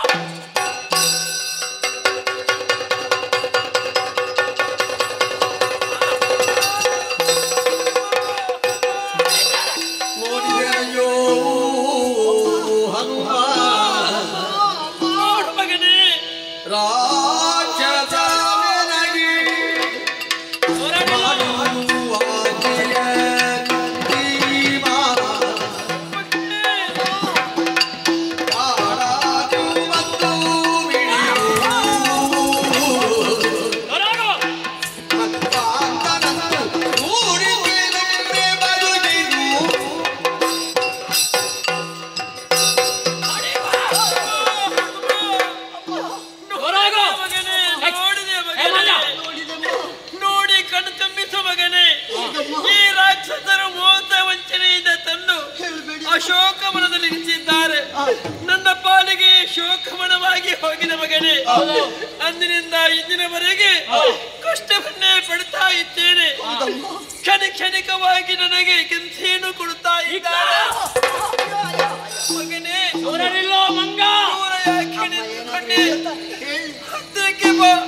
ಈ ದುಷ್ಟನ ಕೈಯಿಂದ ಹೇಗಾದ್ರೆ ಬಿಡಿಸು ಮಗನೇ. ನೀನು ಸಾಮಾನ್ಯದವನೇ. ಮತಿವಂತ ಗಳಾನೇ ಕೇಳು, ಮತಿವಂತ ಗಳಾನೇ ಕೇಳು.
ಸ್ವಲ್ಪ ಸೈರಿ. ನಾನು ಆಡುವಂತ ಎರಡು ಮಾತುಗಳನ್ನು ಭಿನ್ನವಿಸಿ ಕೇಳಬೇಕು. ಎರಡು ಮಾತು ಅಂತ ಹೇಳಿ 202 ಆಡ್ಲಿಕ್ಕಿಲ್ಲ. ಇಲ್ಲ ಇಲ್ಲ, ಬೇಗ ಮತಿವಂತ ಕಳನೆ ಕೇಳು. ಯಾರಿಗೆ ಹೇಳಿದ್ರು? ನೀನು ಹೇಳಿ ಆಗ್ಬೇಕಾ? ಅಲ್ಲ, ಅಂತಹ ಒಂದು ನೆಗಳತೆಯನ್ನು ಪ್ರಶಂಸೆಯನ್ನು ಪಡೆದಂತಹ ಒಬ್ಬ ವೀರ. ಎಂತದ್ದು ಅಭಿನಂದನೆ ಭಾಷಣ? ಯಾಕೆ ಮತ್ತೆ ಹೊಗಳಿಕೆ ಪ್ರಾರಂಭ ಮಾಡಿ. ಅಲ್ಲ, ನೀನು ಸ್ವಲ್ಪ ಮನಸ್ಸನ್ನು ಪರಿವರ್ತನೆಗೊಳಿಸಬೇಕು ಅಂತ. ಆದ್ದರಿಂದ ನಿನ್ನ ತಾತ ಮುತ್ತಾತಂದನು ಎಂತಹ ಸಾಧನೆಯನ್ನು ಮಾಡಿದವರಿಂದ ಅವರ ವಂಶದಲ್ಲಿ ಹುಟ್ಟಿದವ ರಾವಣೇಶ್ವರ ಮಹಾಪ್ರಭು. ನಿನ್ನ ತಂದೆ ಒಬ್ಬ ನೀತಿ ಶಾಸ್ತ್ರ ವೇದ ಅಧ್ಯಯನ ಮೀಮಾಂಸ ಮೊದಲಾದಂತಹ ಪಾಂಡಿತ್ಯವನ್ನು ಬಲ್ಲವನು. ನಮಗೆ ಗೊತ್ತಿರುವಷ್ಟು ಮೀಮಾಂಸ ಯಾರಿಗೂ ಗೊತ್ತಿಲ್ಲ. ಅಬ್ಬ, ಇದೆಲ್ಲ ನಿಮಗೆ ಕರಗತವಾಗಿ ಬಂದದ್ದು. ಅಂತಹ ವಂಶದಲ್ಲಿ ಹುಟ್ಟಿ ಆ ಮೂಲಕವಾಗಿ ರಾವಣ ಏಕೋ ರಾವಣ ಅಲ್ವೋ ಎನ್ನುವಂತಹ ನೆಗಳತೆಯನ್ನು ಪಡೆದಂತಹ ರಾವಣನಿಗೆ ಮಗನಾಗಿ ಸ್ವಲ್ಪ ದೂರ ಈಗ ಅಂತಹ ರಾವಣನಿಗೆ ಮಗನಾಗಿ ಹತ್ತಿರ ಬರಬೇಡ ಅಂತ. ನನಗೆ ಹತ್ತಿರ ನಿಂತು ಮಾತಾಡಿ, ನನಗೆ ಮಂಗದ ಹತ್ತಿರ ನಿಂತುಕೊಂಡು ಅಭ್ಯಾಸ ಇಲ್ಲ. ಮುಂದೆ ನಾವು ಮಾತಾಡುವಾಗ ಪ್ರತಿಕ್ರಿಯೆ ಬರದಿದ್ರೆ ನಾವು ಮಾತಾಡಿ ಏನು ಪ್ರಯೋಜನ? ನಮ್ಮದು ಬರ್ತದೆ, ನಿನಗೆ ಅಷ್ಟು ಸಾಕು. ಅಲ್ಲಿ ಇಲ್ಲಿ ಸಾಕ? ಅದು ಅಷ್ಟೇ ಅಲ್ಲ. ಪುನಃ ಈಗ ಕಡಿತೇನೆ. ಜಗತ್ತರ ಒಂದೇ ಪಾರ್ವತಿ ಪರಮೇಶ್ವರ ಎನ್ನುವ ಹಾಗೆ ಲೋಕದಲ್ಲಿ ವಿಹಿತವಾದಂತಹ ಸತ್ಯ. ಎಲ್ಲರನ್ನೂ ಕೂಡ ಜಗತ್ತಿನಲ್ಲಿ ಪಿತರು ಮಾತಾಪಿತೃಗಳು ಎನ್ನುವ ಹಾಗೆ ಪರಮೇಶ್ವರ ದೇವರನ್ನು ಸ್ಮರಿಸುತ್ತಾರೆ. ಅಂತಹ ಭಕ್ತನಾಗಿ ಒಬ್ಬ ವೀರ ಅಗ್ರೇಸರ ಎನ್ನುವಂತಹ ಬಿರುದನ್ನು ಪಡೆದವರು. ಲಂಕೆಯಲ್ಲಿ ರಾವಣನಿಗೆ ಎದುರಾದವರು ಯಾರಿದ್ದಾರೆ ಹೇಳು? ಲಂಕೆಯಲ್ಲಿ ಮಾತ್ರ, ಲೋಕದಲ್ಲಿಯೇ ಇಲ್ಲ. ಅಂತಹ ಸಾಧನಾಶೀಲ ವ್ಯಕ್ತಿ. ಸಾಧನೆಯಲ್ಲಿ ರಾಕ್ಷಸ ಧವಳಕೀರ್ತಿ ಧ್ವಜವನ್ನು ಗಗನೆತ್ತರಕ್ಕೆ ಏರಿಸಿದಂತಹ ಒಬ್ಬ ವೀರ ಎನ್ನುವ ಹಾಗೆ ಪ್ರತಿಯೊಬ್ಬರೂ ಹೊಗಳುತ್ತಾ ಇದ್ದಾರೆ. ಅಂತಹ ಒಬ್ಬ ರಾವಣನಿಗೆ ಮಗನಾಗಿ ನೀನೇನು ಕಡಿಮೆಯ ಹೇಳು? ಒಬ್ಬ ನೀನು ಮಾಡಿದಂತಹ ಸಾಧನೆ ಏನು?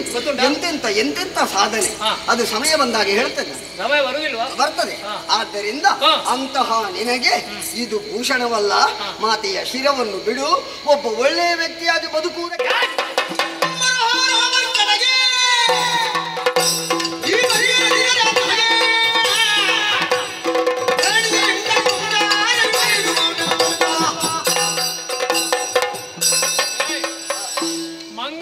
ಮಂಗಗಳ ಹಾಗೆ ವ್ಯವಹಾರ ಮಾಡಬೇಕು. ಮಂಗಗಳು ಉಪನ್ಯಾಸ ಮಾಡ್ಲಿಕ್ಕೆ ಹೋಗ್ಬಾರ್ದು. ನೀನು ಯಾರು ಗೊತ್ತುಂಟ ನನಗೆ? ಮರದಿಂದ ಮರಕ್ಕೆ ಹಾರುವವ.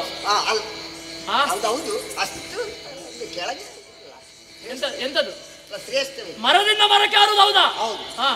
ಮತ್ತೆಂತದ್ದು ಶ್ರೇಷ್ಠ? ರಾಮಭಕ್ತನಲ್ಲಿ ಶ್ರೇಷ್ಠ. ಮರದಿಂದ ಮರಕ್ಕೆ ಹಾರುವುದು? ಹೌದಾ? ಮತ್ತೆಂತದ್ದು ನಿನ್ನದು? ಅಲ್ವಾ? ಮರದಿಂದ ಮರಕ್ಕೆ ಹಾರುವ ಮಂಗ ನೀನು. ಹಾರುವುದಕ್ಕೆ ಕೂಡದಿದ್ರೆ ಮರದ ಬುಡದಲ್ಲಿ ಕೂತ್ಕೊಳ್ಬೇಕು. ಹಣ್ಣು ಬೀಳ್ತದ ಅಂತ ನೋಡ್ಬೇಕು. ನಿಮ್ಮನ್ನೆಲ್ಲ ಉಳಿಸಿಕೊಳ್ಳುವುದು ಎಲ್ಲಿಯವರೆಗೆ ಗೊತ್ತುಂಟಾ? ಎಲ್ಲಿಯವರೆಗೆ? ನೀವು ಹಾರುವಲ್ಲಿವರೆಗೆ ಮಾತ್ರ. ಹಾರುವುದು ಸ್ವಲ್ಪ ಕಡಿಮೆ ಆಯ್ತಾ ತೆಗೆದು ಬಿಸಾಡ್ತಾರೆ. ಹಾಗಾಗಿ ಹಾರುವ ಅಭ್ಯಾಸ ಮಾಡು ದಿನ. ನೀನು ಹಾರುವಲ್ಲಿಯವರೆಗೆ ಮಾತ್ರ ರಾಮನ ಪಕ್ಷದಲ್ಲಿ. ನೀನು ನನಗೆಲ್ಲ ಬುದ್ಧಿವಾದ ಹೇಳಲಿಕ್ಕೆ ಬರಬೇಡ. ನಿನ್ನಷ್ಟು ನಿನಗಿಂತ ಹೆಚ್ಚು ಕಲ್ತವ ನಾನು. ಮಂಗ ಜಾತಿಯವ. ಹನುಮಂತ ಇಷ್ಟು ಹಾರಿದ್ದು ಸಾಕು ಅಂತ ಹೇಳಿದ್ದಾರೆ ರಾಮದೇವರು. ಹೌದಾ? ಇನ್ನು ನಿನಗಿಂತ ಹಾರುವವರು ಬಂದಾಗ ನಿನ್ನ 4 ಹಾರುವವರನ್ನು ತೆಗೆದು ಬಿಸಾಡ್ತಾರೆ. ಹಾಗಾಗಿ ಹೇಳ್ತೇನೆ, ಉಪದೇಶ ಮಾಡಬೇಡ.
ಕಡಿತ ಹೆಸರಿಂದಾಗಿ ಪ್ರಖ್ಯಾತನಾಗಿದ್ದೇನೆ. ಸತ್ಯ.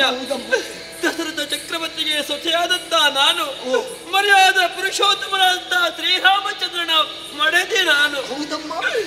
ಎಲ್ಲ ಭಾಗ್ಯವನ್ನು ತೊರೆದು ಈ ತಿಥಿಗೆ ಬರುವುದಕ್ಕಾಗಿ ಪೂರ್ವ ಜನ್ಮದ ಕರ್ಮದ ಫಲವಾಗಿ ನಾನು ಈ ಜನ್ಮದಲ್ಲಿ ಬೆಳೆಯುತ್ತಾ ಇದ್ದೇನೆ. ಅಂದಿನಿಂದ ಇಂದಿನವರೆಗೆ ಸುಖ ಎಂಬುದನ್ನ ಪಾಲಿಗಿಲ್ಲ ಮಗನೇ. ಕಣ್ಣೀರಿಂದಾಗಿ ಕಣ್ಣೀರು ಬತ್ತಿ ಹೋಗಿದೆ ಮಗನೇ. ಕಿಲ್ಲ ಹನುಮ, ನಾನಿನ್ನು ಬದುಕುವುದಿಲ್ಲ. ಕೈ ಮುಗಿತಾ ಇಡ್ತಾ ಇದ್ದೇನೆ. ಈ ತರ ಕೈಯಿಂದ ಬಿಡಿಸುವ ಮಗನೇ. ಪುಣ್ಯಾತ್ಮ, ಸ್ವಲ್ಪ ಸೈರಿಸಿ.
ಮಾತಾಡ್ತಾ ಇರ್ತೀಯಲ್ಲ. ಅಲ್ಲ, ಮಾತಾಡ್ಬೇಕಾಗುತ್ತದೆ. ಸಂದರ್ಭ ಬಂದಾಗ ಮಾತಾಡ್ಬೇಕಲ್ಲ. ಅಮ್ಮನನ್ನು ಉಳಿಸಿಕೊಳ್ಬೇಕಲ್ಲ. ಆ ಕಾರಣಕ್ಕೆ ನೀನೇನು ರಾಕ್ಷಸ ಕುಲದಲ್ಲಿ ಎನ್ನುವಂತಹ ಬಿರುದನ್ನು ಪಡೆದವನು. ನೀನು ಹುಟ್ಟಿದ ತಕ್ಷಣದಲ್ಲೇ ಒಮ್ಮೆಗೆ ಮೇಘಗಳಂತೆ ಬೊಬ್ಬೆರಿದವನಂತೆ. ಆದುದರಿಂದ ಮೇಘನಾದ ಎನ್ನುವಂತಹ ಹೆಸರು ಬಂತು. ನನ್ನ ಬಗ್ಗೆ ಸ್ವಲ್ಪ ಅಧ್ಯಯನ ಮಾಡಿದ್ದೇನೆ. ತಿಳಿದುಕೊಳ್ಬೇಕಾಗ್ತದೆ. ವಿರೋಧಿಗಳಾಗ್ಲಿ, ವೈರಿಯಾಗ್ಲಿ, ಬಂಧುಗಳಾಗ್ಲಿ, ಬಾಂಧವ್ಯರೇ ಆಗ್ಲಿ ತಿಳಿದುಕೊಳ್ಬೇಕು. ಸ್ವಲ್ಪ ದೊಡ್ಡವರ ಬಗ್ಗೆ ತಿಳ್ಕೊಂಡ್ರೆ ಒಳ್ಳೇದು ಸಣ್ಣವರಿಗೆಲ್ಲ. ಹೌದೌದು, ಪ್ರಾಮಾಣಿಕವಾಗಿ ನಾವು ತಲೆ ತಗ್ಗಿಸ್ತೇವೆ, ಅದರಲ್ಲೇನು ಅನುಮಾನ ಇಲ್ಲ. ಆದರೆ ಅಷ್ಟೇ ಅಲ್ಲ, ದೇವೇಂದ್ರ 3 ಲೋಕಾಧ್ಯಕ್ಷನಾದಂತಹ ದೇವೇಂದ್ರ, ದೇವಲೋಕದ ಅಧಿಪತಿ ಅಂತಹ ದೇವೇಂದ್ರನನ್ನು ಒಮ್ಮೆಗೆ ಸೋಲಿಸಿ ಇಂದ್ರನನ್ನು ಗೆದ್ದ ಕಾರಣ ಇಂದ್ರಾರಿ ಎನ್ನುವಂತಹ ಪದವಿಯನ್ನು ನೀನು ಪಡೆದವನಿ. ಪದವೀಧರ. ಹೌದು, ಪದವೀಧರ. ನೀನು ಸಾಮಾನ್ಯನ. ಎಂತ ಪದವಿಯನ್ನು ಕರಗತ ಮಾಡಿಕೊಂಡವನು. ಲಂಕೆಯಲ್ಲಿ ನೀನು ಸಾಧಿಸಿದಂತಹ ಸಾಧನೆಯಲ್ಲಿ ಅನೇಕ ಸನ್ಮಾನಗಳು ನಿನಗಾಗಿದೆ. ಆದುದರಿಂದ ಅಂತಹ ಸನ್ಮಾನವನ್ನು ಪಡೆದುಕೊಂಡಂತಹ ನನಗದು ಪಕ್ಕ ನೆನಪೇ ಬರುವುದಿಲ್ಲ. ಆದ್ದರಿಂದ ಹೇಳುತ್ತಾ ಇದ್ದೇನೆ, ನೀನು ಇಂಥದ್ದೊಂದು ಸಾಧನೆಯನ್ನು ಮಾಡಬೇಡ. ಸುಮ್ಮನೆ ವ್ಯರ್ಥವಾಗಿ ಒಂದು ಹೆಣ್ಣಿನ ತಲೆಯನ್ನು ಕಡಿಯುವುದಕ್ಕಾಗಿ ಹೋಗಬೇಡ. ಸೀದೆ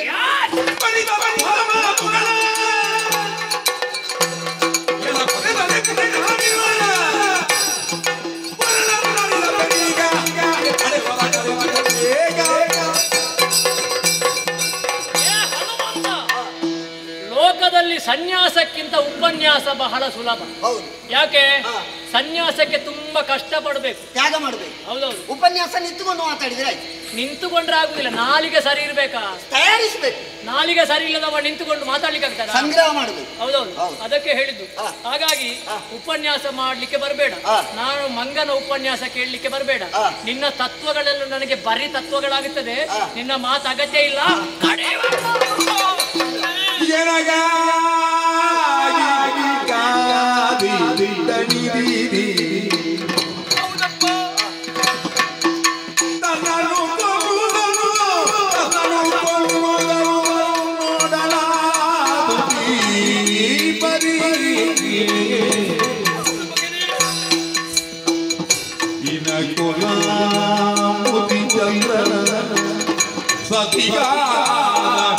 ಕಷ್ಟವನ್ನು ಕಂಡು ಬಿಡಿದೋ ಬಿಡಿದೋ ಬಿಡಿದೋ ನೋಡಿದೆಯೋ.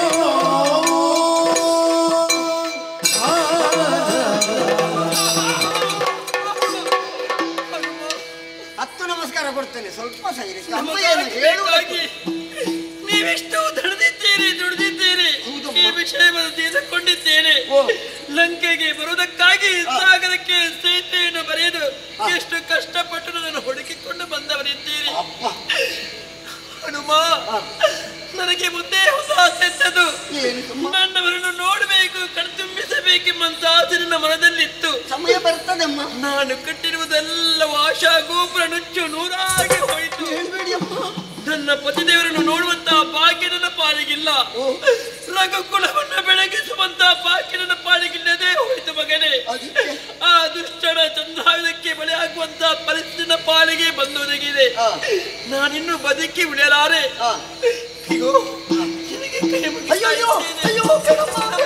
ಕೂಡಿಕೊಂಡು ನನ್ನ ಆಸೆಯನ್ನು ಬಿಟ್ಟು ಅಯೋಧ್ಯೆಗೆ ಹೋಗಿ ಮಾತಾಡ್ತೇನೆ. ಇದು ನಿನಗೆ ಭೂಷಣವೇ?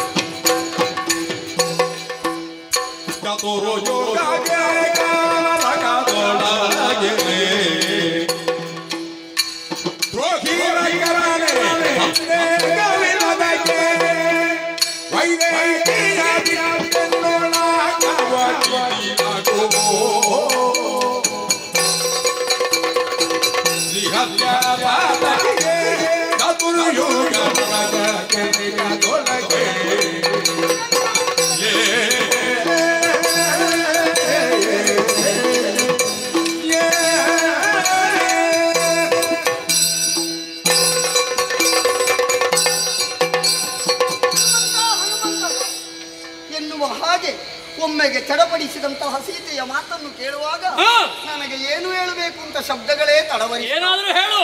ಆದರೂ ನಿನಗೆ ಇದು ಭೂಷಣವೇ ಹೇಳು. ಎಲ್ಲ ಶ್ರೀಹತ್ಯ ಮಹಾಪಾತಕವು. ಎಂತದು? ಶ್ರೀಹತ್ಯೆ. ಶ್ರೀಹತ್ಯೆ ಎನ್ನುವಂಥದ್ದು ಮಹಾಪಾತಕ. ಹೌದಾ? ಯಾಕೆ? ಯಾಕೆ? ಯುಗ ಯುಗಾಂತರಗಳಲ್ಲಿ ಚತುರ್ಯುಗವೇ ಆದರೂ ಕೂಡ ನಿನ್ನ ಬೆಂಬಿಡದೆ ಅದು ಬಾಧಿಸ್ತದೆ. ಅಷ್ಟೇ ಅಲ್ಲ, ನಿನ್ನ ತಂದೆಯಾದಂತಹ ರಾವಣೇಶ್ವರ, ಮಿಕ್ಕ ಉಳಿದವರ ವಿಚಾರ ಅಲ್ಲ, ಅವರೊಳ್ಳೆಯವರು. ಆದರೆ ರಾವಣೇಶ್ವರ ಮಾಡಿದಂತಹ ಕೆಲವು ಪಾಪಗಳು ಉಂಟು. ಅದು ನಿನಗೆ ಬಾಧಿತವಾಗುತ್ತದೆ, ನಿನ್ನವರಿಗೆ ಬಾಧಿತವಾಗುತ್ತದೆ. ಅಂತೆಯೇ ಮತ್ತಷ್ಟು ಮತ್ತಷ್ಟು ನೀನು ಸಂಪಾದನೆ ಮಾಡಿಕೊಳ್ಬೇಡ ಪಾಪ ಎನ್ನುವಂಥದ್ದು. ಆದುದರಿಂದ ಶ್ರೀಹತ್ಯೆಯನ್ನು ಬಿಟ್ಟು ಶ್ರೀಹತ್ಯೆ ಮಾಡಬಾರ್ದು. ಹೌದು, ಮಾಡಿದ್ರೆ ಪಾಪ ಬರ್ತದೆ. ಯಾರಿಗೆ? ರಕ್ಕಸರಿಗೆ ಮಾತ್ರವೇ ಎಲ್ರಿಗೂ ಬರ್ತದ? ಎಲ್ರಿಗೂ ಬರ್ತದೆ. ಹೌದಾ? ಹೌದು. ನಿನಗೆ? ನನಗೂ ಕೂಡ ಬರ್ತದೆ. ರಾಮನಿಗೂ ಬರ್ತದೆ. ಹಾಗಿದ್ರೆ ಯಾಕೆ ಬರ್ಲಿಲ್ಲ? ಯಾಕೆ? ಹೇಗೆ? ಸ್ತ್ರೀಹತ್ಯೆ ಮಾಡಿದವರಿಗೆ ಪಾತಕ ಬರ್ತದಲ್ಲ. ಹೌದು. ರಾಮನಿಗೆ ಯಾಕೆ ಬರ್ಲಿಲ್ಲ? ಎಲ್ಲಿ? ತಾಟಕಿಯನ್ನು ಕೊಂದಿದ್ದಾನಲ್ಲ. ಹೌದು. ಅವಳು ತಾಟಕಿ ಯಾರು? ಹೆಣ್ಣು. ಗಂಧರ್ವ ಕನ್ಯೆಯಾಗಿ ದೇವಲೋಕದಲ್ಲಿದ್ದವಳು. ಹೌದಾ? ಕೆಳಗೆ ಇಳಿದಳು ಶಾಪದ ನಿಮಿತ್ತದಲ್ಲಿ, ಯಾವುದೋ ಒಂದು ಕಾರಣದಲ್ಲಿ, ಅದು ಬಿಡೋಣ. ಆದರೆ ತಾಟಕಿಯನ್ನು ಕೊಂದದ್ದು ಹೌದಾ? ಹೌದು. ಕೊಂದ ಮೇಲೆ ಅಲ್ವಾ ಶಾಪಗ್ರಸ್ತ? ಹೌದು ಅಲ್ವಾ? ಹೌದು. ಮೊದಲು ತಾಟಕಿ ಶಾಪಗ್ರಸ್ತ ಅಂತ ರಾಮನಿಗೆ ಗೊತ್ತಿತ್ತ? ಅಲ್ಲಿ ವಿಶ್ವಾಮಿತ್ರರು ಏನ್ ಹೇಳಿದ್ರು? ಮೊದಲು ಗೊತ್ತಿತ್ತ? ಯಾವುದು? ತಾಟಕಿ ಶಾಪಗ್ರಸ್ತೆ ಅಂತ ರಾಮನಿಗೆ ಮೊದಲು ಗೊತ್ತಿತ್ತ? ಯಾಕೆ ಗೊತ್ತಿಲ್ಲ? ಗೊತ್ತಿತ್ತ. ನಿನ್ನ ಶ್ಲೋಕ ಬೇಡ. ಅದಿತ್ತು ಹೇಳಿದ್ರೆ ಎಂತದು? ಎಂತದು? ಎಂತದು? ಎಂತದು ಹೇಳು. ಕ್ಷಣ ಮಾತ್ರದಲ್ಲಿ ಲೋಕದ ಪ್ರತಿಯೊಂದನ್ನು ತಿಳಿಯುವುದಕ್ಕಾಗುತ್ತದೆ ಮೂರು ಮೂರ್ತಿಗಳಿಗೆ. ಆಗಲ್ಲ ಅದು. ಅದೇ ಅವತಾರದಲ್ಲಿ ಹುಟ್ಟಿ. ಅದರ ಅರ್ಥ ಆಗಲ್ಲ. ಮತ್ತೆ ದೇವರ ಇಚ್ಛೆ ಇಲ್ಲದೆ ಒಂದು ಹುಲ್ಲು ಕಡ್ಡಿಯು ಅಲುಗಾಡುವುದಿಲ್ಲ ಅಂತ. ಮತ್ತೆ ಇತ್ತಲ್ಲಿ ತಿಳಿದುಕೊಳ್ಳುವುದಕ್ಕಾಗುತ್ತದೆ ಅಂತ ಹೇಳಿ ಯಾರು ದೇವರು ಯಾರು? ಈಗ ನಾನು ಕೇಳಿದಕ್ಕೆ ಉತ್ತರ ಕೊಡು. ರಾಮದೇವರು. ತಾಟಕಿಯನ್ನು ಕೊಲ್ಲುವಾಗ ಹಾ. ತಾಟಕಿ ಶಾಪಗ್ರಸ್ತೆ ಅಂತ ರಾಮನಿಗೆ ಗೊತ್ತಿತ್ತು.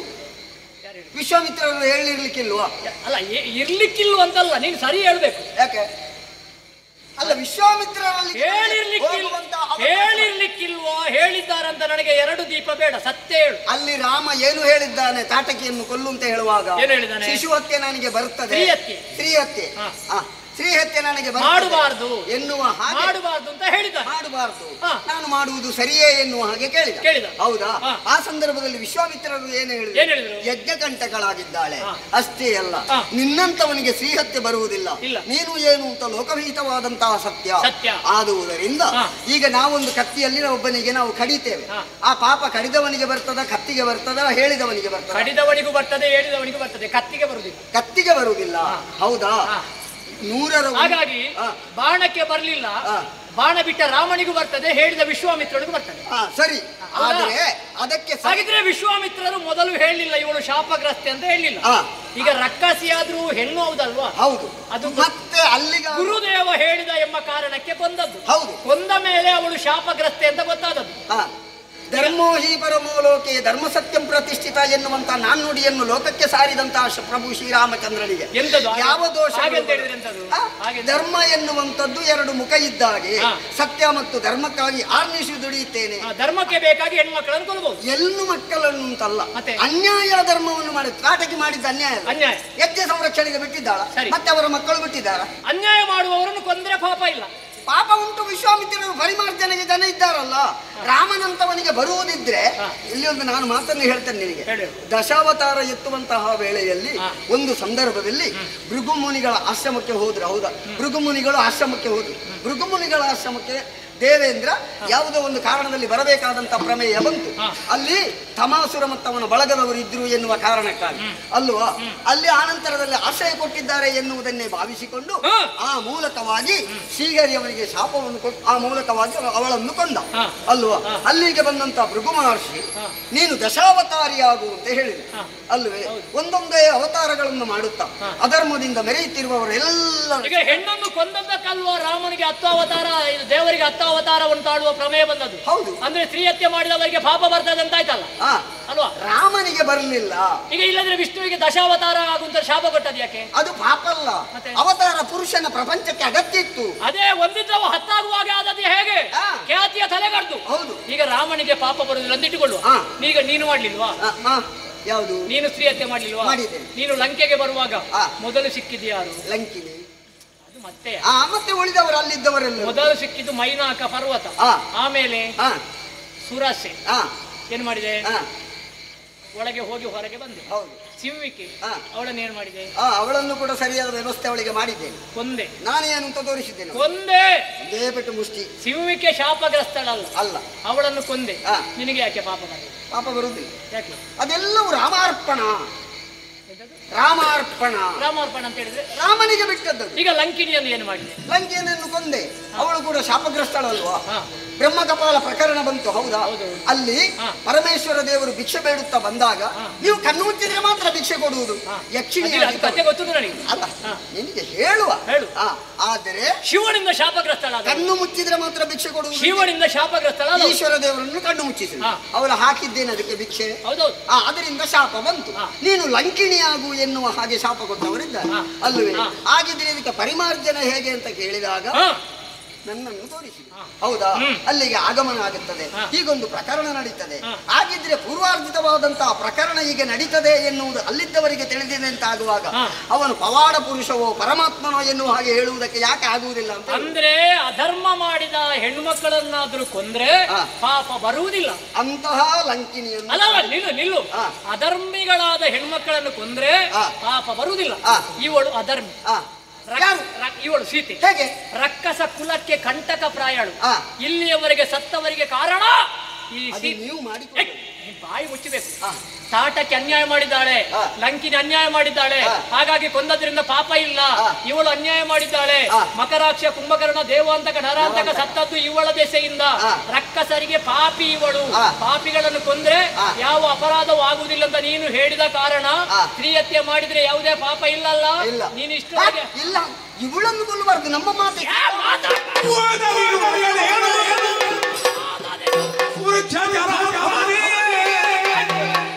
ಬಾಲವ ದುಡಿತಿ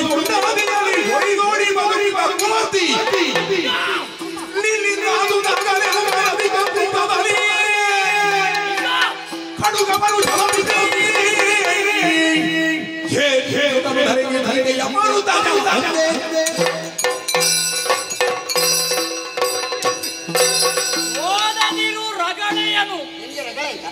ರಗಳೆ. ನಾನು ಯಾವುದು ಅದನ್ನು ಹೇಳಿದಲ್ಲ, ಒಳ್ಳೆ ಶಬ್ದ.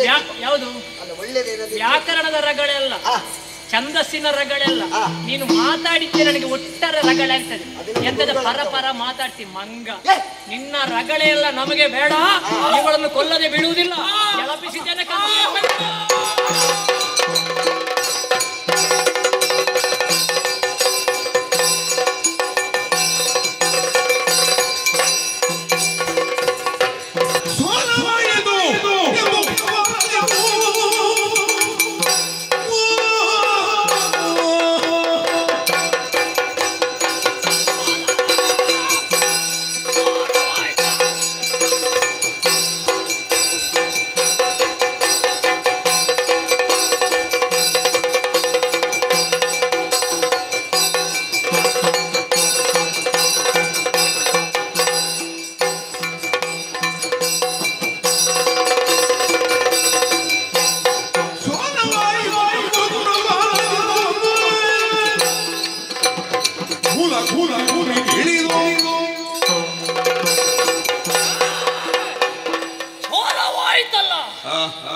ಸೀತೆಯನ್ನು ನಿರ್ಮಿಸಿದ್ರೆ ಕಪಟಿಯಾದಂತಹ ವಿಭೀಷಣ ಸತ್ಯ ಹೇಳಿದ, ಅಲ್ಲಿ ಸೋಲಾಯಿತು. ಇನ್ನು ದೇವರ ದಯ ಬೇಕು ಎಂಬ ಹಾಗೆ ಸರ್ವೇಶ್ವರಿ ಶಂಕರಿ ಅವಳನ್ನು ಧ್ಯಾನಿಸುವುದಕ್ಕೆ ಹೋದ್ರೆ ಅವಳು ಮುಖ ತಿರುಗಿಸಿದ್ದಾಳೆ. ಏನು ಮಾಡುವ? ಅರ್ಧದಲ್ಲಿ ಹೋಗುವ ಕ್ರಮ ಇಲ್ಲ. ಏನಾದರೂ ಮಾಡಲೇಬೇಕು. ಹೋಗುರುಗಳೇ,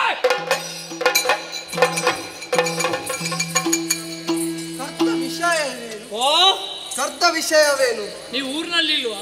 ಇದ್ದೇನೆ. ಅಲ್ಲ, ನಿನ್ನನ್ನು ನೋಡುವಾಗ ಒಂದು ಆಶ್ಚರ್ಯ ಆಗ್ತದೆ. ಬೆವರಿದ್ಯಾ? ಒಂದು ಉಗ್ರ ರೂಪದಿಂದ ಇದ್ದೆ. ಸೋಲಾಯ್ತಾ? ಈಗ ಎಂತ ಮಾಡ್ಬೇಕು? ಎಂತ ಮಾಡ್ಬೇಕು ಅಂತ ನೀವೇ ಹೇಳ್ಬೇಕು. ನೀವು ಮತ್ತೆ ಗುರುಗಳು ಯಾಕೆ? ಅಲ್ಲ, ನೀನು ಏನು ಹೇಳಿದ್ರು ನಾನಿದ್ದೇನೆ. ಹೌದಾ? ನೋಡಿ, ನಮ್ಮವರೆಲ್ಲ ಬೀಳ್ತಾ ಇದ್ದಾರೆ, ಕಪಿಗಳೆಲ್ಲ ಕೇಕೆ ಹಾಕುತ್ತಿದ್ದಾರೆ. ಯಾವ ರೀತಿಯಲ್ಲಿ ಆದ್ರೂ ವಿರೋಧಿಗಳನ್ನು ಗೆಲ್ಲಬೇಕು. ಶಕ್ತಿಯಿಂದ ಆಗ್ಲಿಲ್ಲ, ಭಕ್ತಿಯಿಂದ ಆಗ್ಲಿಲ್ಲ, ಇನ್ನೇನು ಮಾರಣ ಮಾಡಿ ಆದ್ರೂ ಅವರನ್ನು ಕೊಲ್ಲಬೇಕು. ಈಗ ಮಾರಣ ಹೋಮ ಮಾಡ್ಬೇಕು. ಮಾರಣಾದ್ವಾರ. ಈ ಸಾಮಾನ್ಯ ಯಾಗಕ್ಕೆ ಬೇಕಾಗುವ ಸಾಮಗ್ರಿಗಳು ಅದಕ್ಕೆ ಏನೆಲ್ಲ ಬೇಕು ಅಂತ ನೀವು ಹೋಮಕ್ಕೆ ಸಾಮಾನ್ಯ ಆಗುದಿಲ್ಲ. ಹೌದೌದು. ಅದಕ್ಕೆ ಒಂದು 3 ಸೇರಿನಷ್ಟು ಗೊಬ್ಬರ ಹುಳ ಬೇಕು. ಅಷ್ಟೇ ಸಾಕಾ? ಅಲ್ಲ, ಇನ್ನುಂಟು. ಬೇಕಾದ್ರೆ ಒಂದು 10 ಸೇರಿಸುವ. 3 ಸಾಕಾ? 3 ಸೇರು, ಮತ್ತೆ 3 ಸೇರು ಒಂದು ಎರೆಹುಳ. ಮತ್ತೆ ನಮ್ಮಲ್ಲಿ ಬೇಕಾದಷ್ಟು ಉಂಟದು. ಉಂಟಲ್ಲ. ಮತ್ತೆ 1 ಸೇರು ಕಪ್ಪೆ ಬೇಕು. ಸಣ್ಣ ಕಪ್ಪೆ. ಮತ್ತೊಂದು 100. ನಾನು ಯಾಗ ಮಾಡ್ಲಿಕ್ಕೆ ಹೇಳಿ, ಕೃಷಿ ಮಾಡ್ಲಿಕ್ಕೆ ಹೇಳಿದ್ದಲ್ಲ. ಬೇಕು, ಅದು ಎಲ್ಲ ಯಾಗದ್ದು ಉಂಟು. ಹೌದಾ? ಮಾರಣದ್ದು ಅಲ್ಲ, ಹಾಗೆ ಅದೆಲ್ಲ ಬೇಕಾಗ್ತದೆ. 100 ಗೋಂಕೂರು ಕಪ್ಪೆ ದೊಡ್ಡದ್ದು. ಅದೆಂತದ್ದು? ಅದು ಕೂಡ ಬೇಕು. ಸಣ್ಣದಿರುವಾಗ ದೊಡ್ಡದಕ್ಕೆ ಹಾಗೆ ಗೋಂಕೂರು ಕಪ್ಪೆ. ಹಾಗೆ ಮತ್ತೆ ಸೊಳ್ಳೆ ಬೇಕು. ಸೊಳ್ಳೆ ನಮ್ಮ ಲಂಕೆಯಲ್ಲಿ ಇರುವಷ್ಟು ಸೊಳ್ಳೆ ಮತ್ತೆ ಎಲ್ಲಿ ಉಂಟು? ಎಲ್ಲಿಲ್ಲ. ಎಲ್ಲಿ ಮಲಗಿದ್ರು ಸೊಳ್ಳೆಯ ಕಾಟ. ಮತ್ತೆ ನೊಣ ಬೇಕು. ನೊಣದಲ್ಲಿ ಒಂದು ವಿಷಯ, ನೊಣದ್ದು ರೆಕ್ಕೆ ತುಂಡಾಗಬಾರ್ದು. ಒಂದರದ್ದು ಕೂಡ. ನೊಣದ ರೆಕ್ಕೆ ತುಂಡಾಗದ ಹಾಗೆ ಕಾಪಾಡುವುದು ಯಾರು? ಅದು ಬೇಕಲ್ಲ. ಹಾಗೆ ಮಾರಣ ಹೋಮ ಅಂದ್ರೆ ಅದೇ ವ್ಯವಸ್ಥೆ. ಮತ್ತೆ 100 ಕೋಣ. 100 ಕೋಣ. 100 ಸಾಕಾ? 100 ಕೋಣ. ಮತ್ತೆ 100 ಕುರಿ, 100 ಆಡು, ಮತ್ತೆ ಒಂದು 785 ಎಮ್ಮೆ ಬೇಕು. ಎಮ್ಮೆ ಎಮ್ಮೆ ಅದೇನಷ್ಟೇ ಬೇಕು. ಅಷ್ಟೇ ಬೇಕು, ಅದು ಕ್ರಮ ಅಷ್ಟೇ. 785 ಹಾಗೆ. ಮತ್ತೆ ಒಂದು ವಿಷಯ ಉಂಟು. ಹೋಮಕ್ಕೆ ಕೂತ್ಕೊಳ್ಳುವಾಗ ನೀನು ಸ್ನಾನ ಮಾಡುದೆಲ್ಲ ಬೇಡ. ಸ್ನಾನ ಮಾಡ್ಲಿಕ್ಕಿಲ್ಲ. ಸ್ನಾನ ಮಾಡ್ಬೇಕು. ಯಾವ್ದ್ರಲ್ಲಿ? ರಕ್ತದಲ್ಲಿ ಸ್ನಾನ. ರಕ್ತ ಸ್ನಾನ. ಮತ್ತೆ ಕೆಂಪು ದರ್ಪಣವನ್ನು ನೋಡ್ಬೇಕು. ಕೆಂಪು ಬಟ್ಟೆ ಎಲ್ಲ ಕೆಂಪು ಕೆಂಪು ಕೆಂಪು. ಮತ್ತೆ ಜನಿವಾರ ಉಂಟಾ? ಜನಿವಾರ ಉಂಟು. ಅದನ್ನು ತೆಗಿ. ಜನಿವಾರ ತೆಗೆದು ನಮ್ಮ ಕೆಲಸ. ಜನಿವಾರ ಬೇಕು. ಯಾವುದು? ಇದ್ರದ್ದಾಗುದಿಲ್ಲ. ಉಣ್ಣೆದು ಬೇಡ. ಈ ನರ ಹತ್ತಿದು ಬೇಡ. ನರದ್ದು ಜನಿವಾರ. ನರದ ಜನಿವಾರ. ಹೌದು. ಇಷ್ಟೆಲ್ಲ ತಯಾರು ಮಾಡ್ಬೇಕು. ನೀವು ಹೇಳಿದ ಹಾಗೆ ಕೆಂಪು ಬಟ್ಟೆ ಹುಟ್ಟಿದ್ದೇನೆ. ನರದ ಜನಿವಾರ, ಕೈಯಲ್ಲಿ ಕಪಾಲ ಪಾತ್ರೆ. ಯಾಗ ಎಲ್ಲಿ ಮಾಡುದು? ಯಾಗ ಎಲ್ಲಿ ಮಾಡುದು? ನೀವು ಹೇಳ್ಬೇಕು. ಜಾಗ ಅದು ಕುಂಬಳೆ. ಕುಂಬಳೆ ಅದಕ್ಕೆ ಸ್ವಲ್ಪ ಹತ್ರ. ಎಂತದ್ದು ಕುಂಬಳೆ? ಅದು ಮೂಲ ನಿಕುಂಬಿಳೆ. ಮೂಲ ನಿಕುಂಬಿಳೆ. ನಗ್ರೋದ ಮೂಲದಲ್ಲಿರುವ ನಿಕುಂಬಿಳ ಪ್ರದೇಶ. ಅಲ್ಲಿ ಯಾಗ ಮಾಡುವ. 7 ಕೋಟೆಯ ಸವ್ಯ ಮತ್ತು ಅಪಸವ್ಯವಾಗಿ ರಕ್ಕಸರನ್ನು ಕೋಟೆಯಲ್ಲಿ ನಿಲ್ಲಿಸಿದ್ದೇನೆ. ಯಾರು ಕೂಡ ಒಳಗೆ ಬರುವ ಹಾಗಿಲ್ಲ. ಹಾಗಿದ್ರೆ ಮಾರಣಾದ್ವರ ಆಗಬೇಕಾದ್ದು ಮೂಲ ನಿಕುಂಬಿಳೆ.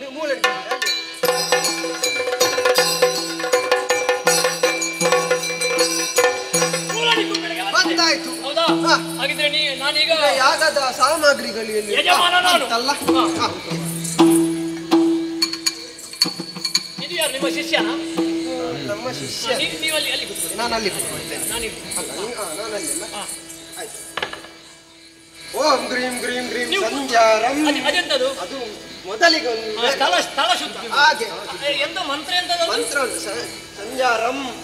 ಅದು ಮಂತ್ರ ವಿಮರ್ಶೆ ಮಾಡಬೇಡ. ಓಂ ಕಂಡ ಕಂಡ ಕಂಡಾಯ ಉಷ್ಟ ಉಷ್ಣಾಯ ಭಗವತೆ. ವಿಮರ್ಶ ಮಾಡಬೇಡ. ಮಂತ್ರ ಅದು. ನೀವು ಹೇಳಿದ್ದನ್ನೆಲ್ಲ ಒಪ್ಪಬೇಕು. ಒಪ್ಪಬೇಕು. ವಿಮರ್ಶೆ ಇಲ್ಲ. ಭಗವತೆ ಪುರುಷಸ್ಯ ಮಾರಣಂ ಸಮರ್ಪಯಾಮಿ. ಮಾರಣಾದ್ವರಂ ಕರಿಷ್ಯೆ. ಸಂಕಲ್ಪ. ಸಂಕಲ್ಪ ಆಯ್ತಲ್ಲ. ಮತ್ತೆ ಓಂ ಕಂಚಲ ಕೈಪೆ ಜಂಬೂ ದ್ವೀಪೆ ಉಂಟದು ತೂಪೆ. ಇದು ನನ್ನದಾದಂತ ಎಡೆ ಕಾಲಿಂದ ನಿನ್ನ ವಾಮ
ಲಕ್ಷ್ಮಣ ನನ್ನ ಬಾರಿಗೆ ನೀನು ನಿರ್ಲಕ್ಷ್ಯ ತೋರಿಸಿದವ ಯಾರವ?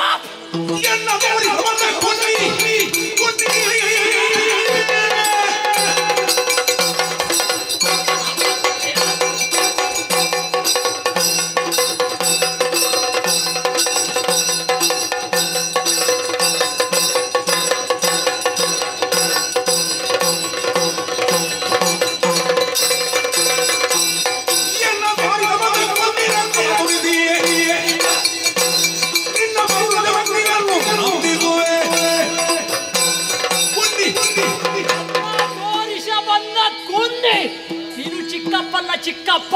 ನಿನ್ನ ರಕ್ತವನ್ನು ಮೊದಲು ಹಿಡ್ತೇನೆ ಮತ್ತೆ ಅವರು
ನಿನ್ನ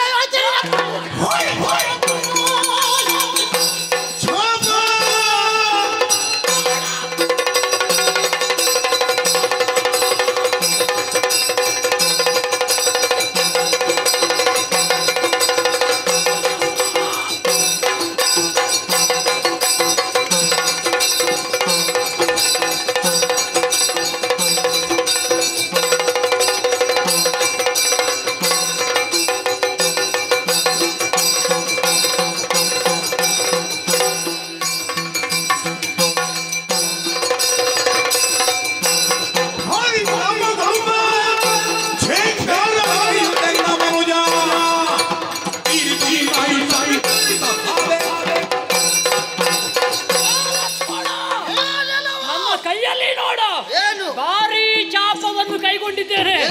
ಈ ಬಾರಿ ಚಾಪಕ್ಕೆ ನಿನ್ನ ತಲೆ ಕಡಿಯುವಾಗ ಯಾರ ತಡೆಯುವವ?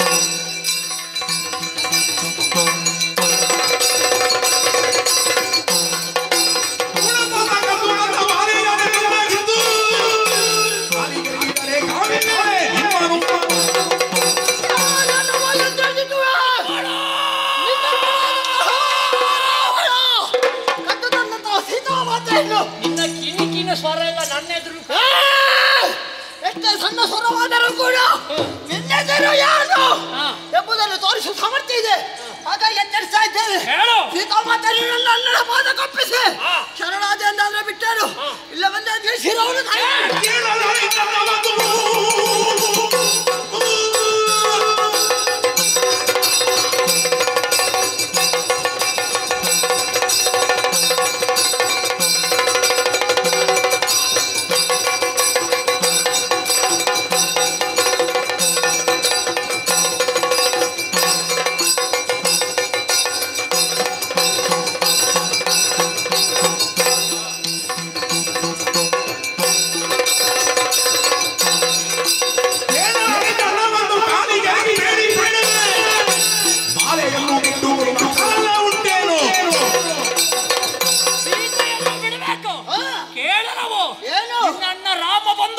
ನನ್ನ ಅಪ್ಪನ ಕಾಲಿಗೆ ಬಿದ್ರು ಸೀತೆಯನ್ನು ಬಿಡುವಂತಹ ಕ್ರಮ ಇಲ್ಲ.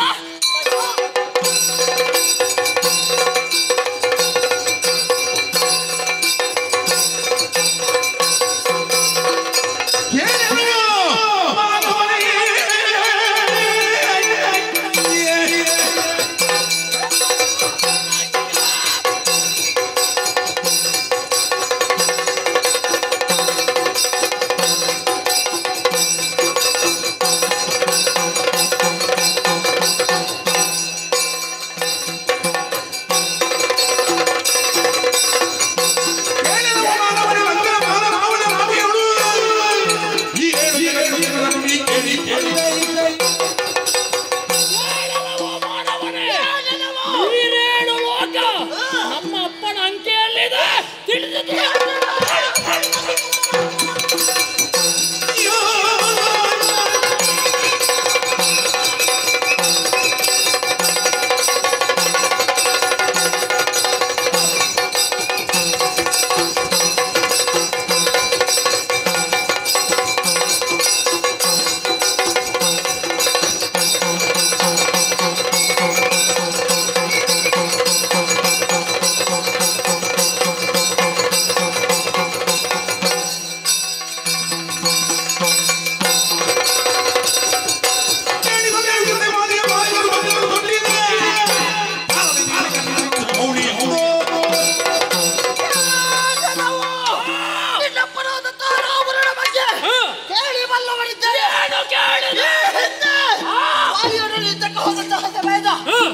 ಸಮಯದಲ್ಲಿ ಸೋತು ವಾಲಿಯ ಕಂಕುಳಡಿಯಲ್ಲಿ ಸಿಲುಕಿಕೊಂಡವ 10 ತಲೆಯ ಕ್ರಿಮಿ ನಿನ್ನಪ್ಪ ಅಂಗದರ ತೊಟ್ಟಿಲಿಗೆ ಕಟ್ಟುವಾಗ ಮಿತ್ರತ್ವ ಆಗಿದೆ ಗೊತ್ತುಂಟ ನಿನಗೆ? ಆವಾಗ ಅಂಗದರ ತೊಟ್ಟಿಲಿಗೆ ಕಟ್ಟುವಾಗ ನಿನ್ನ ಅಪ್ಪನ ಶೌರ್ಯ ಎಲ್ಲಿತ್ತು? ಈಗ ತೋರಿಸ್ತೇನೆ ಮಗನೇ.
ಹುಟ್ಟುವಾಗ ಮೇಘನಾದನಾಗಿ ಹುಟ್ಟಿದೆ. ಒಂದು ಕಾಲದಲ್ಲಿ ನನ್ನಯ್ಯನನ್ನು ದೇವೇಂದ್ರ ಸೋಲಿಸುವ ಕಾಲಕ್ಕೆ ಸ್ವರ್ಗಲೋಕಕ್ಕೆ ಹೋಗಿ ಇಂದ್ರನನ್ನು ಗೆದ್ದು ಇಂದ್ರಜಿತು ಎಂಬ ಅನ್ವರ್ಥ ನಾಮವನ್ನು ಹೊಂದಿದವ ನಾನು. ನನ್ನ ಶಕ್ತಿ ಪರಾಕ್ರಮದಿಂದ 3 ಲೋಕವನ್ನೇ ಗಡ ಗಡನೆ ನಡಗಿಸಿದವ. ಅಂತಹ ಇಂದ್ರಾರಿ ಎಂಬ ಪದವಿಯನ್ನು ಇಲ್ಲಿಯವರೆಗೆ ಉಳಿಸಿಕೊಂಡೆ. ನಮ್ಮ ಹೆಸರಿಗೆ ಇಲ್ಲಿಯವರೆಗೆ ಚ್ಯುತಿ ಬರಲಿಲ್ಲ. ಆದರೆ ಈ ಹುಡುಗ ಯುದ್ಧದಲ್ಲಿ ಇಂದ್ರಜಿತುವಿನ ಸತ್ವವನ್ನೇ ಹಿಂಗಿಸಿ ಬಿಟ್ಟನಲ್ಲ, ನನಗೆ ಸೋಲವಾಯಿತು. ಇಂದ್ರಜಿತುವಿಗೆ ಸೋಲನ್ನು ತಂದವ ಇವನನ್ನು ನರ ಅಂತ ಹೇಳಲ.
ಬದುಕಿದ್ದವರಲ್ಲಿ ನಮ್ಮನ್ನು ಗೆದ್ದವರಿಲ್ಲ.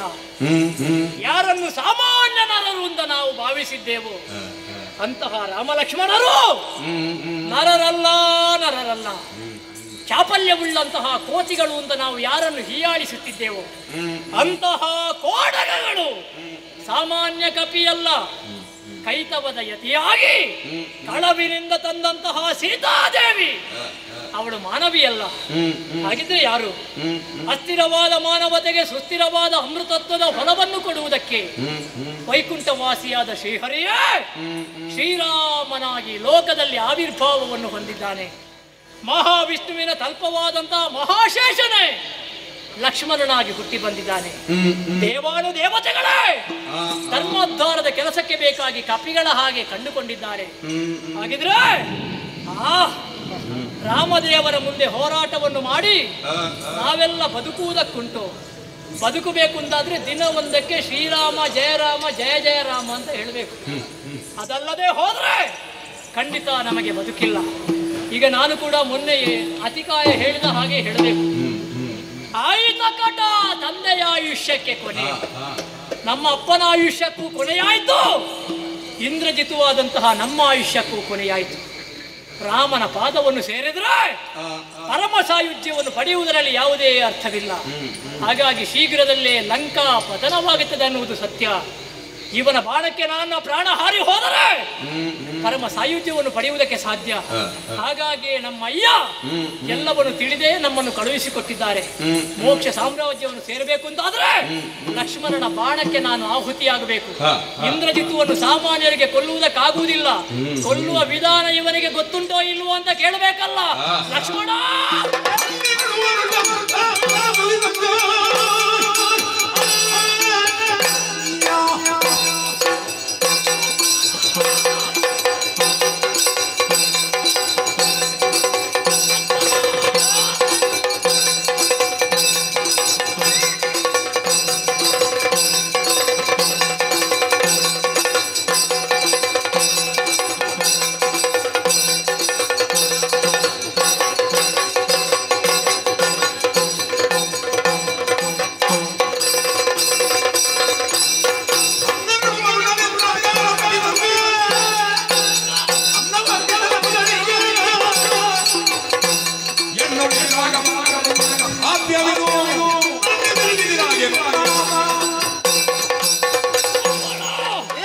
ಇಂದ್ರಜಿತುವನ್ನು ಕೊಲ್ಲಬೇಕು ಅಂತಾದ್ರೆ ಸಾಮಾನ್ಯರಿಗೆ ಸಾಧ್ಯವಿಲ್ಲ. 12 ವರ್ಷದ ಕಾಲ ನಿದ್ರೆ ಆಹಾರವನ್ನು ಮೈಥುನವನ್ನು ಗೆಲ್ಲಬೇಕು. ಸಾಧ್ಯವೇ?